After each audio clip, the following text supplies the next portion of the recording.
Yo, what's going on, guys? It's your boy Dylan, and we got my homie over here, rocking Robbie Billups from Pop Culture Philosophers. It's the main man himself. It's the one who gave me the nickname Dylan, you son of a bitch. I got that from my homie right here, bro. He's the one who gave me the genius idea. So, man, great to have you, bro. Sorry we're a little late. I was over on Professor Bill's stream, and his thing cut out, so I didn't really want. I was trying to wait to give him some time. And Robbie was running a little late. He had a video to finish up, so we both were running a little late. So, but yeah, it's a Saturday night. Who cares, right? Right, man. We'll go as late as we got to, but man, it has been a busy day. Third stream today, and I might even have one at midnight. So I gotta see. I've been up early, so I was like, wow, man. Oh man, you grinding? Yeah, man. I haven't even had time to do my regular videos, man. Damn, dude. Now I feel bad. Oh, dude, and that ain't because of you guys. I actually had a bunch of crap go on where one of my fish tanks, the family fish tanks, leaked out, and it literally more than half, 2/3 of the water leaked into the basement. Oh, so it got all dirty fish water, got all over the couch and all over the thing. So I was cleaning that the last day, and then I didn't have a chance to do a video, and I was just I just wanted to relax until then. I can bust out those videos, no problem, because Venom, you know what I'm saying? I know I can do those, no problem, man. But I like doing the live streams a little bit better at times because I love just hanging out with the chat. I love hanging out with you guys, man. And I could not pass up hanging out with Robbie. Robbie. Rocky Robbie. I'm like, oh, screwing up, man. Dun, dun, dun, dun. And yeah, my cat scratched the hell out of me, by the way, right before the stream. Killing. It doesn't look that bad I can see it camera, though. But it really sucks. Just got you, man. That's a big ass scratch. Yeah, type of cat you got, bro. Yeah, it happens. And yeah, Dylan, congratulations on 300 subscribers. Dude, thank you so much, man. I remember hitting 300. It took forever. I've been going at it about 4.5 months now. My boys over here, Two Brothers Comics, man, they're building up quick too, man. They got 250 in a month or something, man. Dude, it took me a whole lot longer to hit 300. Than 4 months? We grinded. Oh yeah. Well, I didn't start doing the comic book stuff. We started because we were a podcast. We were kind of a surviving podcast from another show called The Smilerell Show. Yeah. There's a whole history there. But we started the YouTube channel. And, I'm a comic book guy, and I did one comic book video that kind of hit pretty big. It's got it had over 40,000 views. And I was like, man, maybe I should do more comic book content. And then once I started doing the weekly comic book review in October 2016, that's when we started seeing the growth. Man. Well, it's a good year. 2016, a lot of people have been really getting back into comics, I feel like, too, in the last couple of years. But I watch all your stuff, even the ones where you with the watch-alongs with Dracula and the old Universal monster movies. Yeah, I need to do more of those. Those were fun, dude. Yeah. Do you got the big box set? Yeah, I know. I got that one. I got the one you got. One? Yeah, oh, man, I know. It's a good one. I had that one, and I still, dude. My mom was just bitching at me because she's like, I've had to call 3 times. Amazon hasn't refunded me for I think it's 50 movies. Yeah, the one with every single one of them. Yeah. Oh, so I got this on Flash Friday for $20. So I sent that one back, and that was over a month ago. And then I called, and they were like, yeah, well, we processed it through. So I should have had it over a week ago now. So now I got to call again and explain all this BS crap to them. So it is just so annoying, man. I really do want that massive one because the massive one is all on Blu-ray, right? Yeah. Okay, so that's super cool. I still have the legacy collections that they did, and it's right when remember the movie Van Helsing. Yep, that's when they released that movie. They did the legacy collections. Jackman one, right? Yeah, or the right? old. Yeah. Hugh Jackman, Kate Beckinsale. It's a terrible movie, but there's a part of me that really likes it. Same here, man. I was so hype for that movie, dude, and it was such a disappointment. But I was so hyped for that because I like Stephen Sommers because Stephen Sommers did the Mummy movies with Brendan Fraser. Yeah. And I love The Mummy and The Mummy Returns. I love the hell out of them. And so I was really Same. pumped to see what he was going to do with Van Helsing, but he did too much too soon with that one, and it was very melodramatic and over the top. But if you're Early a fan of the CGI Universal too. monster movies, you know that that's just how it is. Oh yeah. Oh, that was a fun. But it was. Yeah, that was a fun thing though to do those for the Halloween season. But I did most of them in September. Yeah. Because October gets really busy for me. But oh man, I definitely got to do more of those. We got to find a way. We should do it. We got to find a way to do one together. Oh, dude, I'd be down. Yeah, we should like to watch one of those like Universal horror and even something cheesier, you know, like the Return of the Vampire or something like that. Oh, like I love all that shit. Dude, I know. That's why I ended up buying that big one. But I was like, how many times will I really end up watching them? Because it was me like all the time, dude. I watch those movies literally all the time. My cat does not have AIDS. Come on, Chaos. The essential ones I always will watch, man. Because I actually had the DVD. What was it? The Legacy Collection, the DVD, like the green packs. Yeah, those are the ones I have still. Okay, that's what I thought you were ones talking I have. about. Yeah. I don't have the because they did do the Legacy ones on Blu-ray recently, but I still have the original ones because on the special features they have like Stephen Summers and them talking about Van Helsing. Oh, yeah, dang. like those are still on the special features, which I think is hilarious because that movie didn't age well. You know, it's not something people fondly remember or anything like that. What's your favorite? What's like your favorite character out of those guys? Oh man, I mean Dracula. Dracula is my favorite character. My favorite characters in fiction are Dracula and Dr. Doom. Oh hell yeah! That's like my two. Hell yeah! Did you watch the Netflix Dracula? I haven't watched it yet, but I heard some really bad things about it. Somebody told me that it's set like the Demeter crash. Did you watch it? Yeah. Okay. I don't know if I haven't seen it, but I don't know if this is spoilers or not. So warning, I guess. But somebody just shouted out Life Force, the Tobe Hooper movie, That movie is awesome. Life Force from the 80s. It's like a psychic space vampires or something. I know One God Tank. Yeah, that's a really Tobe Hooper. Yes. The guy who did Texas Chainsaw Massacre. Yeah. Yes, legend right there, man. The hell was I talking about? I don't even remember now. See, this is how my live streams go. I get confused. I know. The Dracula. What you heard about Dracula? The Netflix. Oh yeah, I heard that the Demeter crashes and then he wakes up in the modern day or something like that. So it's the majority of it's set in the modern day. No. Only the last. There's 3 episodes, and each episode is an hour and a half. The first 2 are like the old school 1800s Dracula, and then at the end of the second episode, the third one goes into like he wakes up and he's been asleep for like underwater for like years, like 150 years. But the first 2 episodes are awesome. The first one especially, dude. It's like when they show Transylvania and shit and his castle.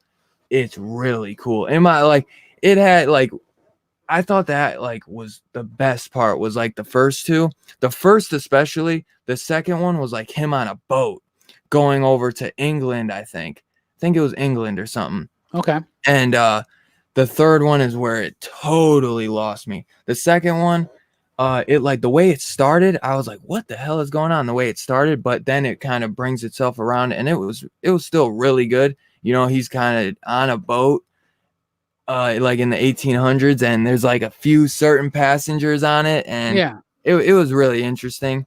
But the first one was like really, really cool, like the darkness and stuff. But the third one, like I would say, you don't even gotta watch the third one because I mean, come on, man. I'd like why do I want to get invested if I can't like if it sucks at the end? Oh man, I know. I feel because I say like you could just watch the 2, man, but I would watch. You could watch all 3. You're just gonna be like, damn. I do want to check it out. I hate the idea that they're an hour and a half. It's like the Sherlock show that Stephen Moffat did because it's the same dude, right? And like I like his Doctor Who, I like his Sherlock, so. I mean, Dracula's my jam. Like I used to read that book every single year. Yeah. Like, I'm like a super Dracula nerd. I'm the guy that like owned like a VHS copy of Inserts of Dracula back in 1996 or whatever, you know, like, so I'm a super nerd about it, but, The Mummy's great. You talking about the Stephen Summers one, Perry? That one's fantastic. That movie's so good. I know people hate on Mummy Returns, and I guess that's slightly justified, but I still like Mummy Returns. I love both. I like 1 and 2. The third one sucks though. Yeah. The one with Jet Li. Yeah. And I was really excited. They did a 4th one, dude, with like, did they do or maybe that's the score. Ron Perlman did like think it was either Scorpion King or a Mummy 4. I can't Well, there's remember like what it 3 was. Scorpion King That's movies. what it is then, I think. Like there's because it was The Rock, of course, in the first one. Yeah. And then what was it? Is it Randy? No, who? I don't remember. I think it's a UFC fighter or a wrestler that does it in 2 and 3. I have no idea. I'm sure somebody I know, here. I can picture the face too, but dude, when Yeah, I I was a see his kid, face. I can't remember who that is. I love the Scorpion King, man. Yeah, man. Professor Bill still ain't get on, so good thing I He's didn't. just got a stream just lingering out there. Yeah, I wonder what happened. Let me see. That's gonna kill me. Stop crying, man. Gotta love cheesy horror movies. Yeah, man, they're the best. I think the cheesier, the better, honestly. Hey, what's up, Brett? Brett's here. How you doing? I see a lot of familiar faces here. Bake the Snake. Did you Second Street Marvel? Yeah. Comics Club. Yeah. A lot, probably a few of them probably lingered over from Professor Bill's. But I wonder, did you say anything on your? Dude, I got 24 people in here. But did you say anything to anyone on your end? Because I usually don't really. I always forget to promote it. You know? Put a post in the PCP Army right before I came on. Okay. Yeah, however, I saw that. It is Saturday night at in my time it's 8:40, and the PCP Army is international, but like half of the Facebook group is probably local for me. Yeah. But still pretty cool. It shows what for Scorpion King, Michael Copon, Tom Wu. It shows Randy Couture is Sargon. Yeah, Randy Couture. Batista's in one. Something like Dave Batista's in one. Yeah, he's in the third one. Oh my god! So they got a different Scorpion King in each movie. Slice is in the one with Batista. Oh wow! Oh my god! That's BA from the 18 movie, right? The third one is the one with Ron Perlman. Okay, I've never seen any of the Scorpion King movies. I've only seen the first one. And you know who's in the third one? Billy Zane. He's actually in that. Billy Zane should have played the Mummy. Yeah. He should have played the Mummy. He played he didn't play the dude that played the Mummy was I can't remember his name, but he played Darkman in Darkman 2. Oh, okay. Something I know I've seen the first one because I was watching the first one, I think, because you were doing a video for it or you had a poll for it. Did you do a watch along for Darkman or a review remember you did a poll? We did a poll. Yeah, we did a poll in the PCP Army. Because of that poll, I watched Darkman because I was like, I gotta check this out. We watched it too because it won the poll, and it actually tied. It didn't technically tie, but we got accused of cheating. Yeah, because me and Jelani voted, but I was like, me and Jelani are part of the PCP Army. We can vote too. But we got accused of cheating because somebody was like, Spawn would have won because it was all about 90s, like comic book superhero movies or something. Right. And Darkman won by 1 vote. And we got accused, this one dude, and it's Finley, and we all know and love Finley. I've known Finley for years. He's a local guy. Finley's an integral part of the Northern Alabama comic book community. I'll tell you that. But he accused us of cheating because he's just a hater. That's what he does. And he's like, well, if you and Jelaine didn't vote, Spawn would have won. And I'm like, well, we'll do Spawn too. So what's funny is that Brooks watched Spawn 4 months ago. And me and Jelani still haven't watched it. And Brooks keeps going, when we doing that Spawn video? I'm like, oh yeah, we got to do the Spawn video. And Brooks like, you motherfuckers, can I curse on here? Oh yeah, Are we COPPA friendly?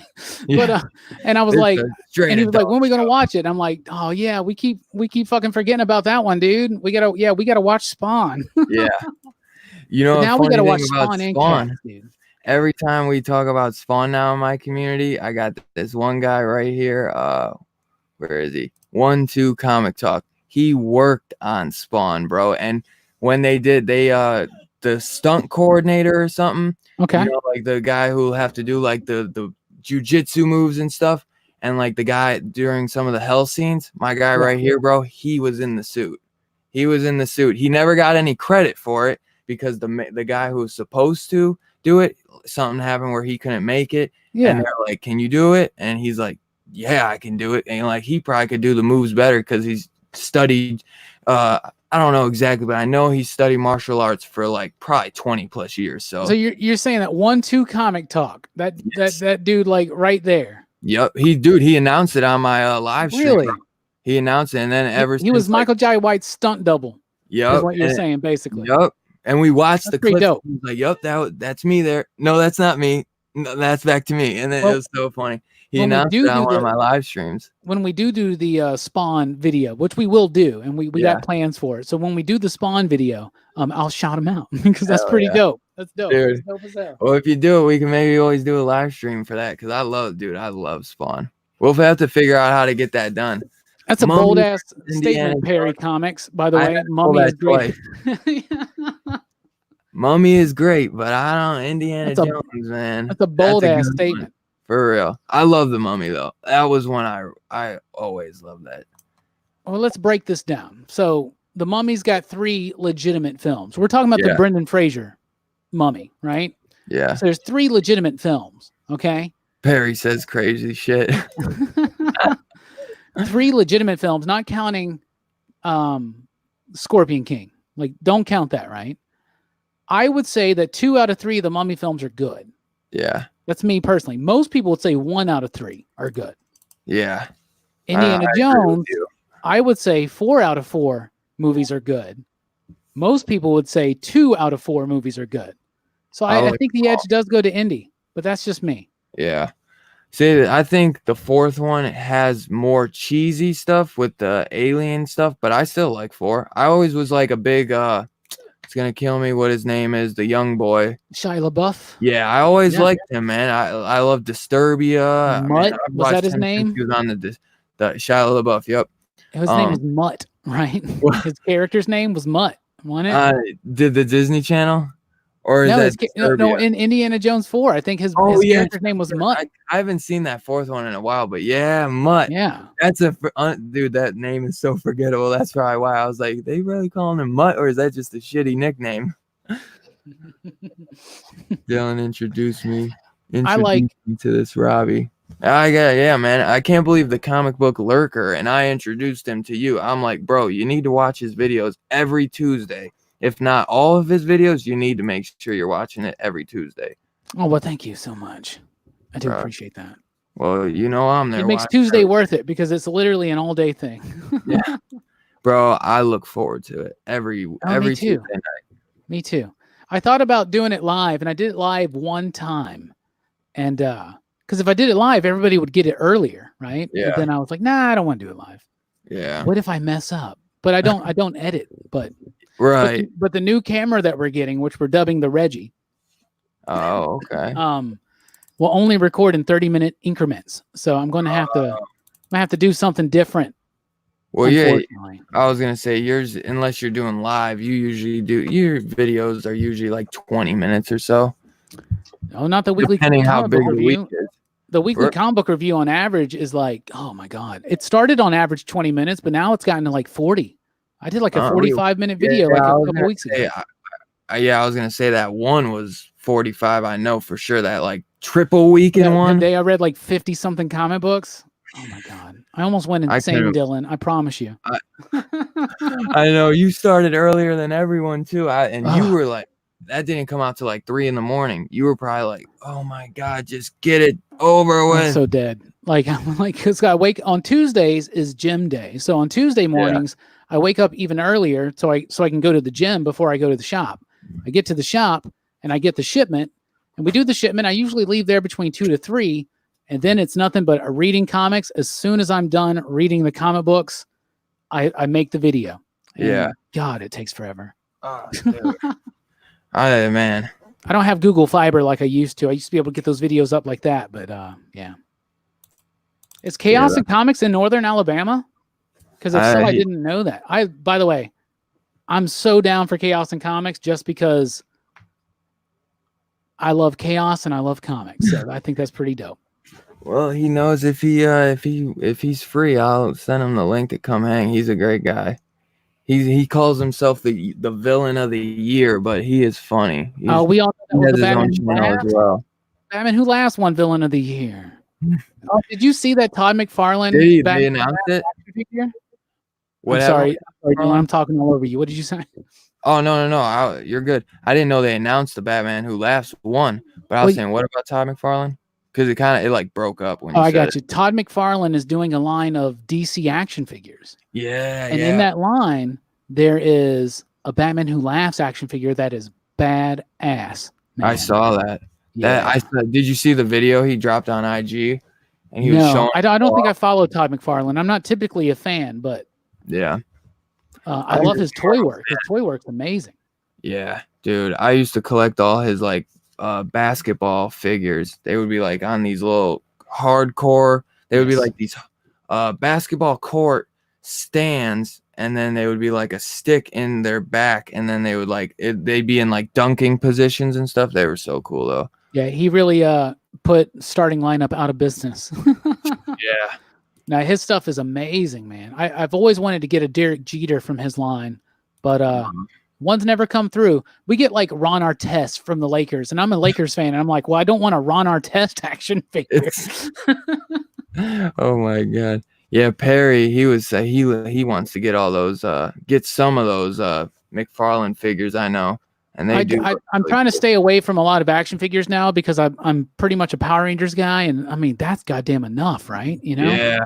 Oh, but Jesus. But and I like pops too, and I can't beat the pop. Plus, I buy every 80s and 90s figure that I used to have that I no longer have. Every time it comes around, I buy it. I mean, that's why I have this junk right here, man. But now I love that stuff. Yeah, the Jeter, JB hollering out Jeter. I know. I got so many pops too. I gotta get rid of some. I finally finished my Umbrella Academy collection. Really? Yeah.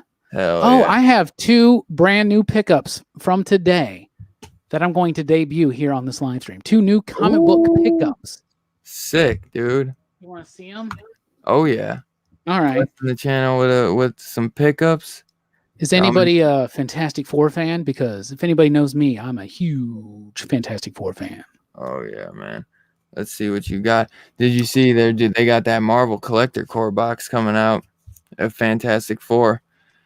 Yeah, I hate not knowing what's in there because I want to get it, but I'm like, what if it's just a dumb shirt and a pop I already have? You know? It's a shirt and 2 pops. And it's well, if you don't want to hear what's in the Marvel Collector, I want to know what's in it. You better get off now.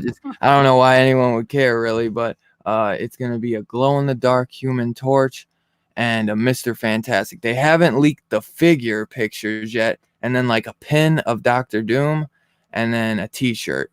Oh, wow. They haven't leaked what the pops look like. I'm guessing though the Funko Pop is gonna look like the same Human Torch, just glow in the dark. And maybe the Mr. Fantastic will look different. Yeah, somebody has the Johnny Storm with the glow in the dark hands. Yeah, is that like GameStop or something? That's super cool. Yeah, and I think they got a specialty series Johnny Storm Funko Pop too. Oh, I don't know if that one glows in the dark. It's kind of like on his hand. I got this one for Christmas. That's a GameStop one. That's Sue, and she's like fading. Yeah, right there. I told them to get her, and he just got the common one. Yeah, this is the one I want. Yeah, right there.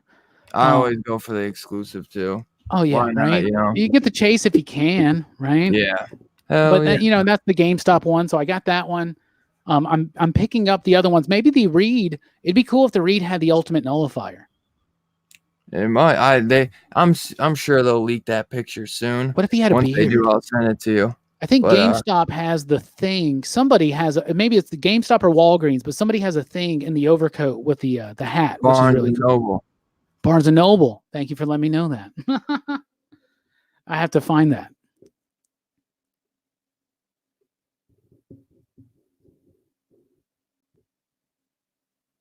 I can't hear you, man. All right. So what's going on in the comments thread? Let's see what's going on. We got Bake the Snake here. What's up? We got Rob Worst. I like translucent pops. That's cool. Oh, you're fine. Stop bugging me. Oh, that's just what they do. I mean, that's the purpose. If I have to mute it, that's why. So just hold it down for a minute. If I have to do that. Of course. Thank you, bro. But yeah, that Barnes and Noble got the thing with the overcoat. That was a cool one. Can't remember how I came across Robbie's channel. I think it was looking up reviews of the plot. That's awesome. I'm glad Vault Comics led you to my channel. Every time, because Second Street Marvel, I think he's been getting into Vault a lot the last few months. Every time I was like, dude, if you want to hear some good about Vault, go check out Robbie, because he's the one who Don's vault, man. Like they should be paying. I hope they're paying you, brother, because Oh no, they don't pay me, but I know, they do send me early looks, so I yeah, like that. I And figured that. You know, that's what I kind of meant, but you know what I'm saying? I gotta. yeah, no, Vault, if you're listening, put them on the payroll, dude. everybody at Vault are super cool people, like absolutely. Adrian and Damien and Tim, and all the different creators. Like everybody has been the nicest people to me. Rom V is super nice. Michael Morisi, Liana Kangas, who was the artist that she just said destroy. I've actually met her a couple times. She is part of the PCP family. She's actually going to be here in Northern Alabama for the Huntsville Comic and Pop Culture Expo as Pop Culture Philosophers guests. Sick, so we're actually, dude. What?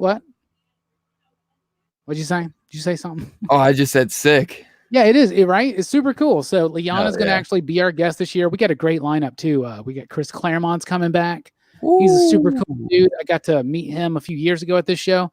This is the fifth or fourth year. I think it's the 5th year of the Huntsville Comic and Pop Culture Expo. And it's getting bigger. And we've been there every year. And we have a panel there. We have a booth there. And this year we got a special Vault guest. So that's super cool. Yeah. But yeah, the Vault people are amazing. And they care about quality over quantity. They don't care about putting out the most comic books each month or whatever. They just care about putting out some of the best comics. And they have something for everybody. I guarantee it. Hey, do I sound better right now? Because for some reason the settings in the StreamYard have been messing up. Usually it will show up in my audio. It will show like Yeti Microphone. Now like it doesn't really show the name. It just shows like USB or default. I think it was on default, but I think it should sound better now. Yeah. I don't know if it was picking it up from my laptop or something. You sound way better now. Then it hasn't even been coming up through my microphone. Like Jesus. I finally found my Blue Yeti cord. Really?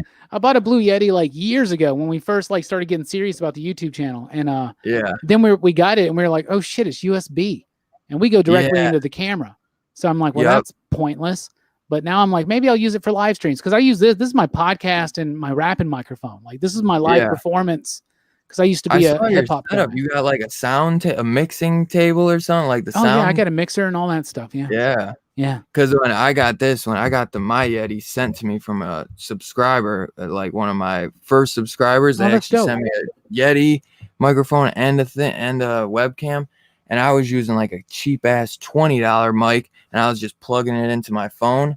And I got this and I was like, oh crap, I can't plug it into the phone. But I got like an adapter. But even then, dude, I have to have the microphone kind of far because I think Jem uses. Yeah, Jem uses like an adapter. Like he like films all of his videos on his phone. Yeah, I'm pretty sure. That's what I was doing for a while. But now I do it on the webcam. But now that I got that intro, because I like suck at editing on a laptop, I just use my phone or I'll go back and forth, but it takes so long to like transfer a file to my phone and then transfer it back to the computer. So lately I just been doing it on my phone and then I'll just because since I got that intro, because I'm like, dude, I want to have this intro and it'll take literally like an hour just to upload it to my phone and then I'll edit it.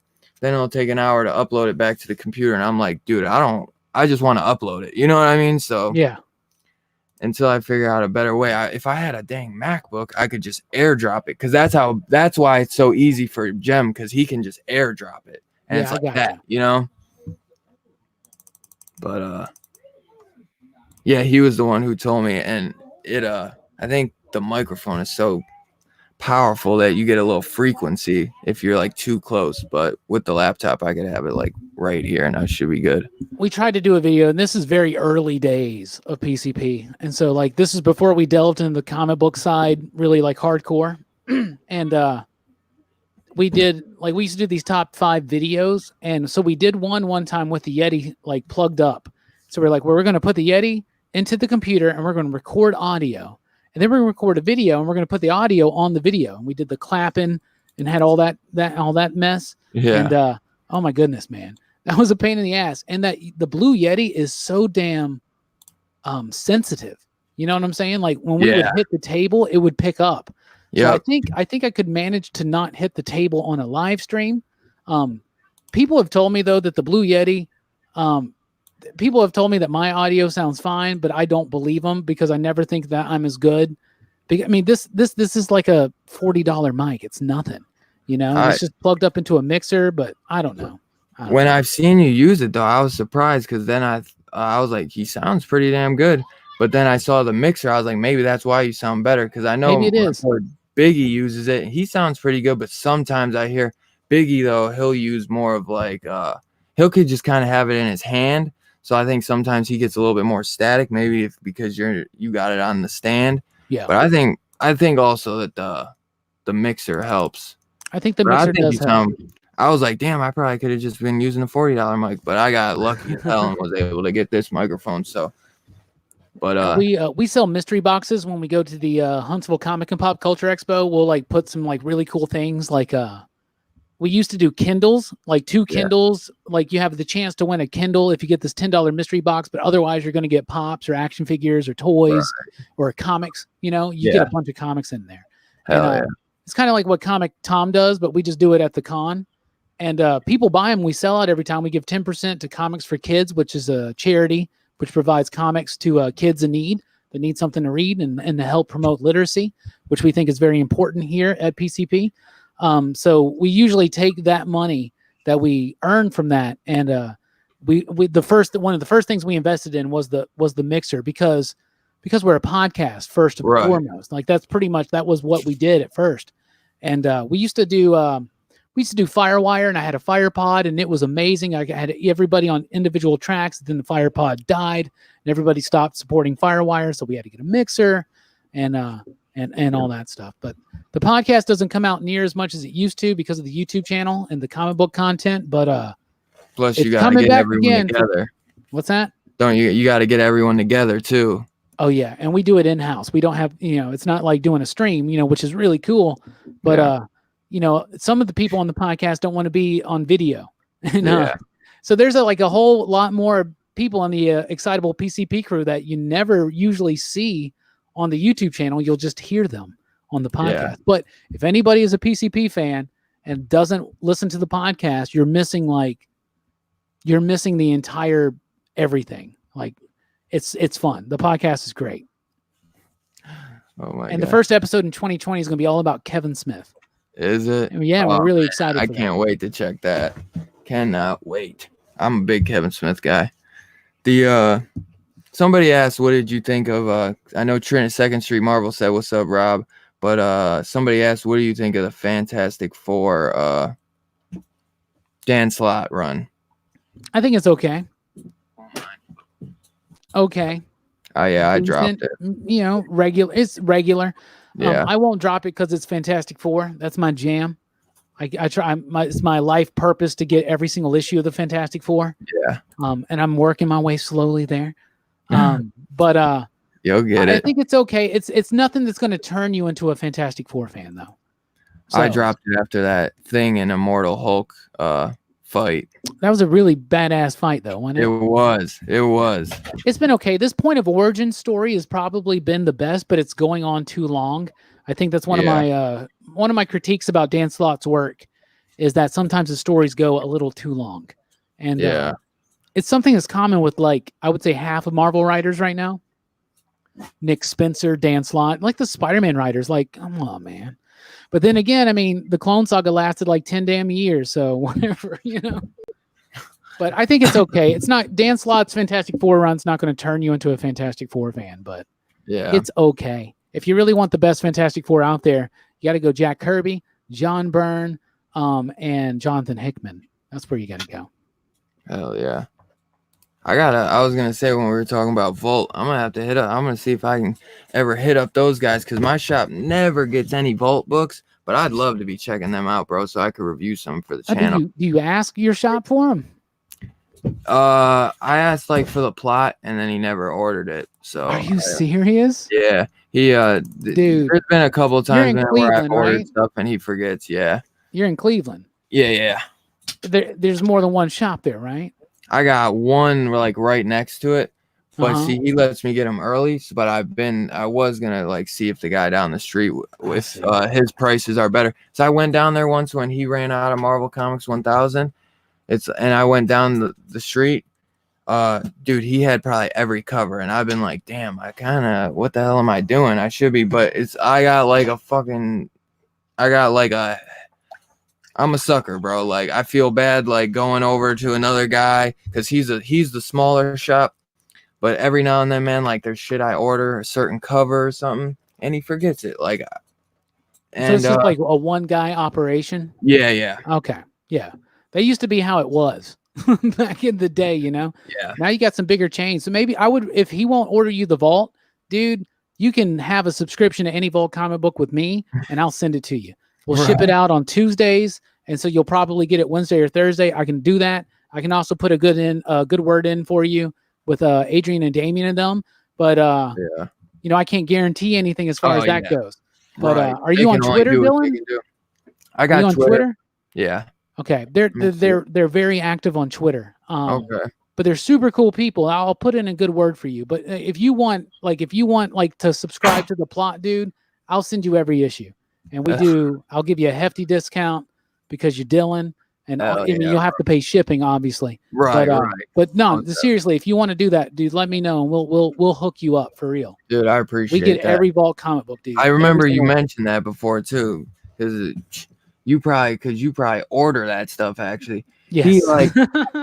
He just never orders the indie. Like if I tell him 90, like most of the time he will get it, but every now and then, like he's a good shop, but you know, I would think the one down the street is a little bit like his is a cleaner, smaller shop, but he only orders like what you order, and I'm not always on top of all the big stuff.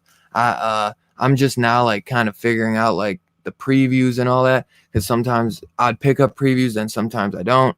So then even if I do get previews, I'm not always like I don't always like know what's going to be a gem.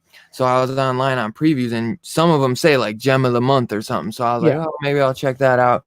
But it's like, you know, I also don't have all that money to blow where I can just try everything. So that's why I love your channel, because if there's something I might have missed, and you never stare me wrong when you say something's good. Anything you've ever said is always really good. I'll go ahead and give you the early word. The next new Vault comic that's coming out is a book called Finger Guns. It's written by Justin Richards, but I can't remember who the artist is right now. But I've read the first issue of that, and it's really good, and it's really fun. It's about it's about this dude who realizes that if he does a finger gun at someone, he can manipulate their emotions, right? And so he starts manipulating people by finger guns, but then he meets somebody else that can do it. And the first issue it's really brisk. It's a very fast read, but it's really good. And I think it's going to be their first breakout of 2020. And there's White Noise has a whole nother wave coming out. White Noise is the group. It's Alex Packnadell, Ram V, Ryan O'Sullivan, Dan Waters. They did Deep Roots, These Savage Shores, Friendo, and Fearscape, 4 of the best Vault comics out there. They're amazing creators. Everything they do is amazing. And Ram V is actually about to be the new writer on Justice League Dark. And Dan Waters is the writer on Lucifer right now. So they're all coming up, and they're all incredibly talented, man. And I haven't sent you the Thor card packs or the Empire Strikes Back thing yet, because I wanted to send you a package of comics, and now I know what to send you. I'm going to send you some Vault stuff, buddy. No worries, bro. I figured, I was like, man, I feel bad he's spending like $5 for that shit. If I'm gonna ship it and I'm gonna pay for shipping, I'm gonna make it worth it, and I'm gonna send you some Vault books, man. Well, man, that is like, dude, that is too kind, and I really appreciate that. Well, I appreciate all the support, homie. Oh man, always, bro. Always, man. That is just like a habit of mine. I always got to see it, man. Like I always just try to support you, man. Any way I can. I'll watch the ads if I got to, because if I can't, my favorite channels, if I can't sign up for Patreon, which I'm going to be working on getting this new job soon. So I'm going to probably get a new card. I got to get a new card, and then I can sign up. I can probably start signing up for those dollar Patreons, because it's like, it's only a buck or two. But I always just try to do the ads. I do anything I can to support, you know. Well, that's a big deal, man. If you watch the ads, just hitting the like button, just watch it. Just being part of the community. Dylan, you're amazing. So you don't have to do anything more than what you're already doing, because you're doing a great job. you just being here, man, that is the gift to me, because I've been watching you for ever since I got back into comics. I was just telling Professor, I was like, him, you, Jem, Comic Tom, and Bueller were like the 5 that I always watch. And then Perry Comics, he kind of got me into like knowing that there's a big community out there. There's more than just, the top 5. And I've gotten into that, but man, I can never get out of the habit of watching you guys, man. Like you guys are a big reason why I started doing what I do. So we really appreciate I won't be here without you guys, I appreciate you calling me top 5, because I'm thinking like Comic Storian, Comics Explained, Comic Pop. Those are big channels, Yeah. Nah. Yeah. But this is what we do is like all of us. It seems like it's more of a community. That gets built around that, and it's like a shared experience, and that's what I love about your live streams. That's what I love about what everybody's doing. I love some of the Jim Mint stuff. Jim is a cool dude. Bueller is like a bromance just waiting to happen between me and him. You just wait and see. I know. And then Bob, Bullseye Bob from Everything Comics. He does the coffee and comic show with Bueller. I love their banter back and forth, man. He did his first live stream last night. I had a chance to pop on, and he did. I'm really excited for him in the future. They all got to meet all the Image guys today. Todd McFarlane, and all those guys. So that's really, really cool. Somebody said they just met Keanu Reeves yesterday. How cool is that to meet the one? That's awesome. I love The Matrix, man. Did you see somebody said, one of my buddies, they said Hero and the Kid, they said they're going to, I didn't know Kevin Smith still has the reboot tour going on. Holy crap, he's got that going on long. I think the movie finally is coming out soon, in like a month. Yeah, it played here one day, like on a Fathom event, and we didn't get to go see it. But my buddy Drew is part of the Excitable PCP crew, and he gets a hold of things sometimes for us, and I got a hold of it. But I got to watch Cats before I watch Jay and Silent Bob reboot. We'll definitely. I actually did. I watched it. I watched because I got like a streaming app where I can watch like anything through my Fire Stick. If you get a Fire Stick, I'll hook you up with the app, and it don't cost nothing. It's not like jailbroken or anything. But sometimes the quality's crappy, but because that one, sometimes when like a movie's like a month out from being on Blu-ray, sometimes they'll already, like the Chinese or something, have already got a copy of it. Oh yeah, you know. But you know what I was thinking of Vault? I think the only Vault comic my shop ever got was Test, and I ended up passing on that one because I don't know why. Because that one just I actually read some of it in the store, and I just didn't. Test is good, but Test is damned challenging. It's challenging, man. It's a hard book to grasp. Yeah, it really is. But that's what I had a feeling, because I quick read it and I was like, I don't know if this is me. But there's some other ones like The Plot. That one looked like really good. The Plot's fine. Anything by Michael Morisi. I think Wasted Space is one of the best ones. These Savage Shores is one of their best comics. Space, that was the one I wrote down because your top 10. Well, it was top 10, right? Yeah. But dude, I remember I told you in the comments, I was like, so I think I read maybe one of these books was Kanto. Everyone is on my list now to read. Oh, they're all great books. They really are. I mean, you read Hoxpox, right? You read the House of X stuff. Yeah. That and Kanto. I had a comment on my top 10, and I love it when I get stuff like this because, I read all comics, and I like superhero mainstream stuff as well, but I always get accused of being like pretentious or something. But I'm like, no, I love all that shit. Watch my videos. I do it. But someone made a comment. They're like, someone was like, how about a top 10 of books we fucking heard of? And I'm like,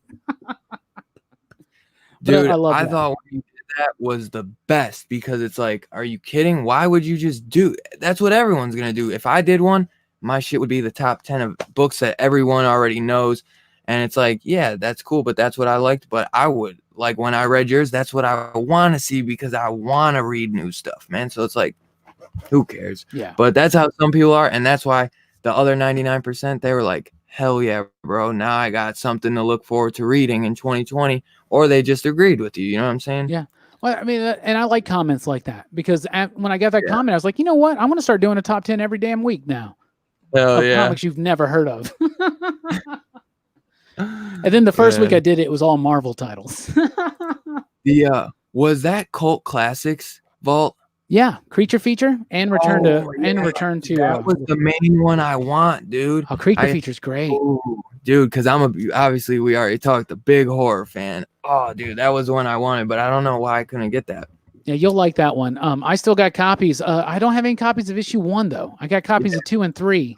I figured that's the one that went quick. Yeah, it did. Like a lot of Vault number 1s will sell really quick at my store. Really? And, yeah, and that one sold out. But I don't know if they did another printing of it. But I need to check on that. But Elliot and John, that's John Bivens and Elliot Rahal. Those are the creators of that book. They're amazing people, and they really understand and get cheesy horror like we do. And yeah, they did Every time you do a review on that, I'm like, oh man, why didn't I get this? I was even trying to find it like online to read it digital, but I think that's one of the, because the Vault has a few previews you can read the first issue, but I think that was one that they didn't have, so I was like, oh, of course. Okay. Yeah, that one's only 3 ones in, and I love it. It's such a great book. Hey, Hero and the Kid is here. Yeah, that's super cool. Yeah, Maul's a great one. That's Michael Morisi. Michael Morisi is one of the best comic book writers right now, and he's so under the radar from a lot of people because he doesn't do a lot of big 2 stuff. He did that Beta Ray Bill Marvel comic just recently. That was his first one, but he is an amazing writer. He's the guy that writes Wasted Space, and so Little Bird Chaos. Little Bird is my number 1 of the year. I love that book so much, and I know that Jim's wife loves that one. Fee, I was gonna say she loves it. I have that on my list to read. It's only like 5 issues too. Yeah, I have it in like I have like a digital app where I can read some books that I like just wasn't able to get, or if my shop didn't get them, so I can at least read them digital. Even though I hate reading digital, like it takes me like so much longer to read them too, because I just can't, like, I can sit down and read 20 books in a day, and it takes me like so long just to read like a couple issues on my phone. Yeah, no kidding. Oh man, peace out too, brothers. Glad to have you, man. Oh, Taki616 just says, I have Clerks number 1. I love that Clerks comic. Clerks number 1. I got that when it first came out. I was such a Kevin Smith fan back in the 90s. I was in high school. It was perfect, right? Yeah. Kevin Smith's the one that made me want to like have a life. I was like, I want to make movies and write comics like Kevin Smith and then later on I was like, I started a podcast. I'm like, oh, Kevin Smith does a podcast too. I want to be like Kevin Smith. Never made a movie. Made a comic, and so I plan on making more, so that's really cool. Oh, you got to see this. I showed this off like a week or 2 ago, but Bluntman Chronic, that's awesome. It's actually I think they actually show these in the movie, like big blimps of them. That's super cool. Yeah, man. I got it. Usually these 2-packs will cost like $30 to $40, and this one was on sale for, it was like, when it first came out, it was like $20. And I was like, that's gonna go so quick. I jumped right on it, but I wanted it anyways, and I was like, oh, I might not be able to get it because it's gonna cost extra. Heck yeah. And I was like, thank God it was like 20 off rip. I was like, awesome, dude. So I was able to get that one. Yeah, Kevin Smith I was such a big fan of him back in the day. He came, I didn't get to meet him, but I got to see him and Jason Mewes at a local comedy club a couple years ago on my birthday. Yeah. They came in, they did their whole little spiel, and this such fun people. Such fun people. Yeah. Dylan, man. I got to take a piss real quick. Do you mind if I like just jump off for a second? Dude. I'll come right back. Go ahead, bro. All right, You're man. Good. I'll hold it down for a moment. Let's see. Sometimes GV is different. Sometimes I'm reading the whole page. GV. I can do digital if I had to. Yeah, I mean, if you have to. That's why I like some of those books. Like, I've been reading Lock and Key digital. I've been reading some of the Power Rangers, Kyle Higgins issues digital. But if I got to, I'm going to, just so I can at least read the book instead of never getting to read it. No doubt, but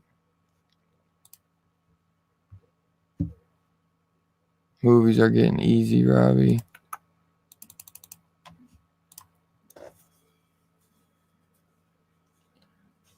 He bitched about cigarette odor. Yeah, that must have been when he was smoking cigarettes, Biggie. Yeah, I'd probably, like, nowadays, I'd probably be like, damn, because I quit. I used to smoke cigarettes before I got into comics again, but yeah.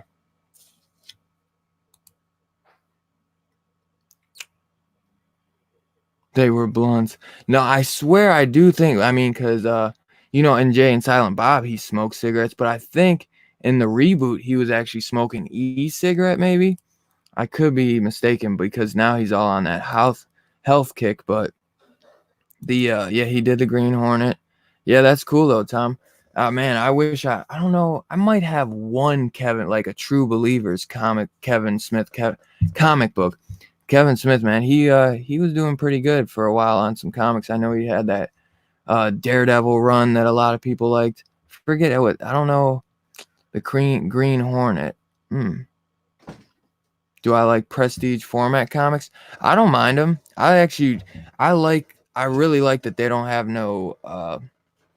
they don't have any advertisements. Sometimes they're a little bit harder to read because I don't want to like kind of rip the binding or like bend it, because I try to keep my books in good condition, but I love the artwork in them. I don't have enough where I need a long box, but eventually I will. I can't wait for the Question issue 2, but I actually do really like the prestige formats. They're really cool. The magazine size is a little, like, sometimes it's a little much, but I don't really mind it. I know like Bueller hates the big magazine books, but I actually don't mind them. I think they're pretty cool. It for the stories they've done on those prestige comic books, I think they've worked pretty damn well. But like Killer Smile, Joker Killer Smile's fire, the Question, but I didn't read Harleen or that Joker Harley. I wish I would have got Harleen though. But I thought I screwed up, and I thought Harleen was going to be like 8 issues, and it was the Joker Harley. If I knew Harleen was only going to be 3 issues, I probably would have got it. The Joker Harley one's really good though. Criminal Sanity. I heard that one's good. I was like, dang. And I was thinking about getting the Wonder Woman Dead Earth. That's a good one too. Shop has some extra copies. That's a really good one. I love Killer Smile, and I love the Question. And I don't even know anything about the Question. I'm really excited for that issue too. I think that comes out very shortly. It should be. I think it's like every other month, just like the Killer Smile one, the Joker one. Really fun stuff. Yeah, Kevin's Black Cat series I wasn't the biggest fan of that one, but his Daredevil run's really good. That's what I was gonna say. Isn't it? A lot of people don't like his Green Hornet one either. That one was a little weird. Yeah, his Green Hornet wasn't very good, but his Green Arrow's good. He's the one that brought back Ollie. His Green Arrow run's really good, and the Brad Meltzer one that follows that's actually even better. But his Daredevil run's really good. His Clerk stuff is really good. I wasn't a fan of the Black Cat. They did Daredevil the Target. Only ever one issue of that came out. Yeah. You'll never see that again, guys. Really? Never, ever. No, that came out that was like when the Daredevil movie came out. Is when that one came out. Yeah, that's what I thought. Because he actually was in that movie. Yeah, I like prestige format. I do too. I was gonna say, I don't want to rip my dang mic off the table, but sometimes do you ever, like, when you read it, are you like kind of just careful? Because like opening the book all the way. Homie, I'll be honest with you, man. I am not careful with any comic book I read. Yeah. No, not at all. I'll be like this. I don't want to like open it all the way, like kind of where like flatten it. That's what I mean. Yeah, like, I don't care. I'm that guy that if a page is stuck, I'm like, yeah. I'm like, you see the way I hold them in my comics book, right? My reviews, right? Yeah. I'm super comfortable with comic books. Like I'm around many every day. Yeah. Well, I don't care about mine. It gets to the point where you're just like, dude, these things have been moved through so many hands. They've been through a box. It's probably been tossed up on a truck. I know what they look like. Down. I know what they look like when I open up that box from Diamond. Yeah. So people, and people do care about that. And I do too. And like when I handle people's books at the shop, obviously I take tender care. Right. Yeah. But, people will be like, oh, this one's a little dinged up. I'm like, dude, I'll be honest with you. You should have seen it when it came out of the box. I cleaned that bad boy up for you. I would have reported it damaged, but I won't get it any better. Yeah. But they do have these new boxes that they think will cut down on damages. And what it is now when you open the box, you can't just cut it open. You have to pull it open. And so I think that they were trying to say that the retailers themselves, because Diamond never believes you. Diamond would be like, can you send us pictures? I'm like, send you pictures? Why don't you send me a product that's not fucked up? How about that? Diamond sucks, by the way. Can I say that on air? And it's the only company you can get them from too. It's messed up. Do you mind me asking, is that comic book shop you just work there, or do you like own it? I do not own it. I am the store manager. Okay. I figured you were like big in there. Man. Yeah, I'm the store manager. I do a lot of the ordering. I'm one of the guys there. I'm store manager, but we Edward Walls is the owner of the shop, and he's owned it since 1995. We've been in business. Nice. I worked there in 03, 04. I did own a comic shop in 2001 to 2003. It was called Comic Corner. Then we became the Rocket City Collectibles, RCC. We called it RC Squared, if you dare. But it didn't last very long. Then I worked for The Deep, which is The Deep Comics and Collectibles, Comics and Games, I think now officially. Because we do a lot of gaming stuff too. We have a whole gaming section. And that's not my jam. I'm a comic book guy. But so I worked there like in 04 for a year or two, and then I left and tried to do real jobs for a while, and then I had to come back. And yeah, I worked at a movie stop, which is like a GameStop but for movies, and it kind of sucked the soul out of me. So then I went back into comic books, and I'm glad I did. Yeah, dude, if I could work at a comic shop, I definitely would. I no doubt. It's fun. It's still retail. Yeah. But it's the better side of retail. Yeah. You know, it's better than working at a Best Buy or a Target. But oh yeah. Yeah. But there's still other comic nerds. Yeah, but it's still retail. And you don't like every comic book nerd, trust me. And not every comic book nerd likes you, as I'm sure we all found out here on the internet. But we have a lot of fun. So I mentioned these Fantastic Four books I picked up today. Oh, yeah. There's a Fantastic Four number 51 that I got today. Nice. That's the This Man, This Monster. Such a great issue. Both of these are Kirby and Lee. I love all those. That's a Kirby book? Oh, yeah. Man, the thing, I love anything that's got the thing on the cover. That is like the best. This is one of the best comic books ever. This is a great single issue story. Yeah, it's listed as one of the top 10 Fantastic Four issues ever, for real. I would put it in my top 10. Is that issue 57? 51. 51. So now I have 46, 47, 48, 49, 50, and 51, 52, 53, 54, 55, 56, which makes me very excited. Hey, man, you're getting that collection, bro. Oh, it's not a 9.8. Trust me. It's actually a 6.0. Well, that's not what you care about, really. No. You just want to own it. I don't sell these things. Not my FFs. And here's the number 17 right there. There we go. Fantastic Four number 17. That's about a 5.0. Yeah. But dude, it looks pretty clean, though. The cover looks great. I mean, once you open it up and you can see up here in the corner. Oh. Right over there. Oh. Yeah, I got the thing in my view, so that's why. But the lower the grade, the better for me, because there you go. Cheaper. Number 17. This is now my second earliest issue of Fantastic Four that I own. So I got both of those today, and I'm very, very pleased. Very pleased. What up, two brothers? Glad to have you back, man. If I can check out that Harleen, I definitely will. I'll try to read it somehow, because that one did look really cool. You know, I'll probably have to read it. Good. I didn't like the first issue. It was like, because I'm not a Harley Quinn fan, right? So I was like, oh, it's another Harley Quinn origin story. But a bunch of others love it. So I think I'm gonna, when the hardcover comes out, I'll probably check it out. But I'm like mixed with Harley Quinn, because she can be really hit or miss. She can be like a little too Deadpoolish, which sometimes I don't really like. Man.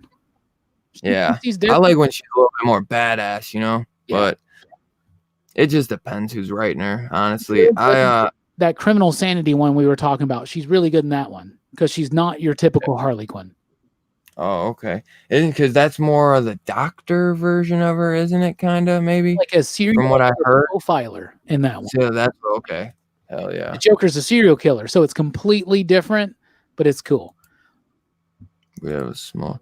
Yeah, see, the one that I go to, small shop, and they've probably been in business for at least 30 plus years. And the one down the street is a little bit bigger, but I think it's like a little bit dirtier.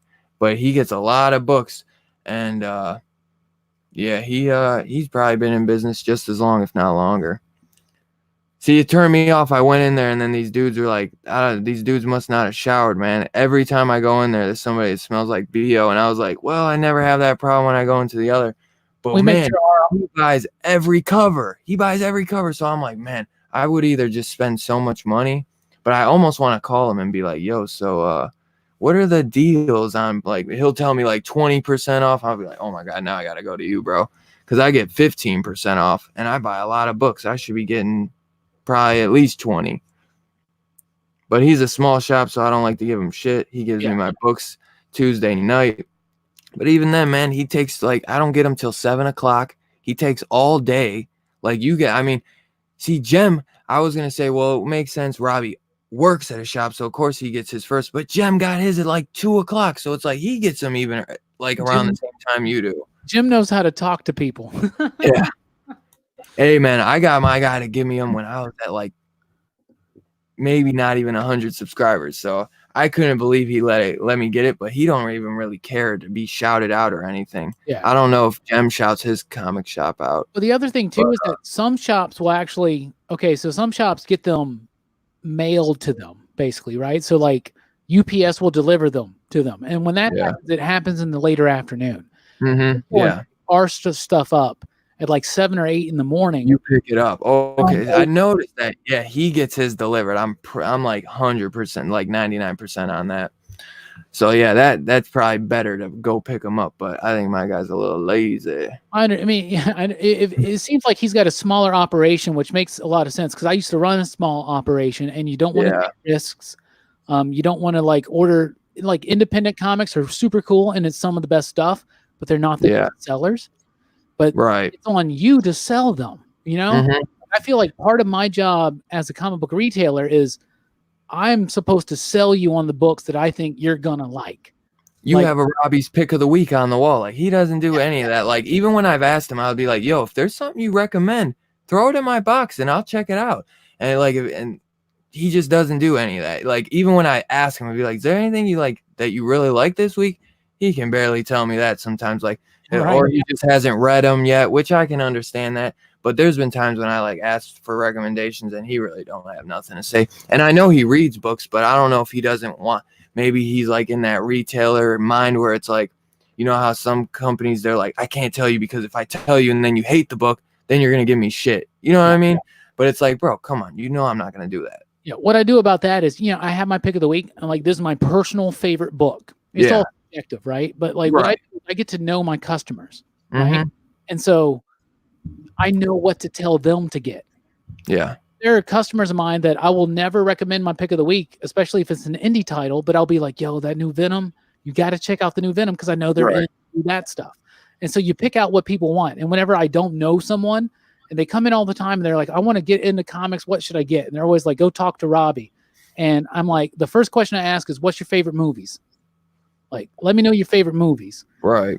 Favorite genres. Like, do you like science fiction? Do you like horror? Do you like fantasy? What are your favorite movies? Because if someone says, oh, I like horror movies and I like The Thing and I like They Live, I like John Carpenter stuff, I'm going to go, okay, I know what to point you at. Right. You know? And so that's a big deal, and if you're into sci-fi, like, go here. So it's a big deal. It's being a comic book seller is a big deal. You're hand selling these books. And we never forget how important your comic book retailer is, and I'm not trying to say that about me because I don't, whatever, I'm like, who gives a shit? But no, like those guys, like they got to take chances and they got to try to sell what they like. And not everybody can be on top top. Not everybody has time to read 40 comic books a week, Dylan. Oh yeah, oh yeah, no doubt. But well, one of the hero, my boy Hero here wanted to know if you had at your store Venom 3 with Null and Daredevil 2 variant. I don't know what is Oh that. Lord, I think he's talking about the third printing with Null. I Old know. one. I need that first printing of Venom 3. I'll tell you this. I don't know this off the top of my head at all, but I do not think we have any Venom number 3s whatsoever. As soon as stuff hit, like boom, people like grabbed all that shit up. That's the big issue too. I don't know what Daredevil 2 variant we're talking about. I don't know either. Most of our variants we'll put on the wall at first, and then we'll just throw them on eBay. So yeah, I think I can't remember I don't do the eBay department, so I don't know what our eBay page is. But it's if you just type in I think it's just Deep Comics. But we got a lot of stuff on eBay, so check out there. And the Deep Comics and Games also has a Facebook page, and you can send us a message there anytime, Hero and the Kid, and we'll check. And I know that we follow each other on IG, on the Instagram, so you can always let me know personally there, and I'll check for you. But yeah, the Deep Comics and Games, you can always send them a message, and we're usually pretty decent at being on top of our messages and seeing what we have. Oh yeah. Yeah, that's a little bit older one too, Hero, because they went to 4th printing. I know on Venom 3. I thought he was looking for like a recent variant, but and Daredevil, that's a Venom 3 is the first appearance of Null, I think, right? Yes, it is. Yeah, that's why it's like the big book too. I have the entire first print run. You said you got that one? I've got one personally. I collect Venom. Venom's one of my favorites, man. Same. I have a whole Donny Cates box just for Donny Cates. Oh, dude, I got Lethal Protector. I got Funeral Pyre. I mean, from back when I was like 13 years old. Like I ate that shit up, man. Hell yeah, dude. I've always been a Venom guy. I won this. I actually almost won. I was runner up for this contest for like Indie Spotlight, and he's sending me these Indie Spotlight variants for Show's End, Ogre 3, and I think it was like RVA or something, which is kind of cool. But I was second. I would have got a Redneck 9.8 slab.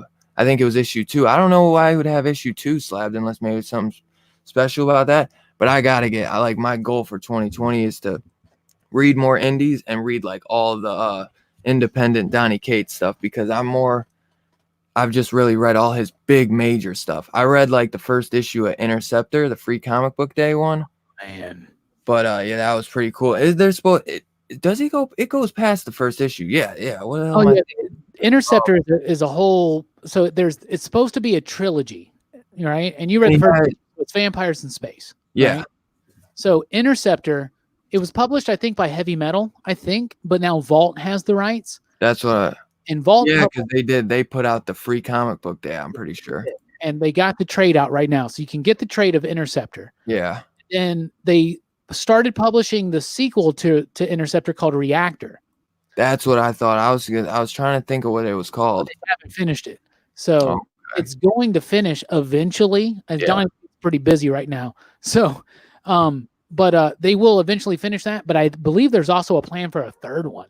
Really? So, Interceptor is great. Like, I didn't read it until that trade paperback came out.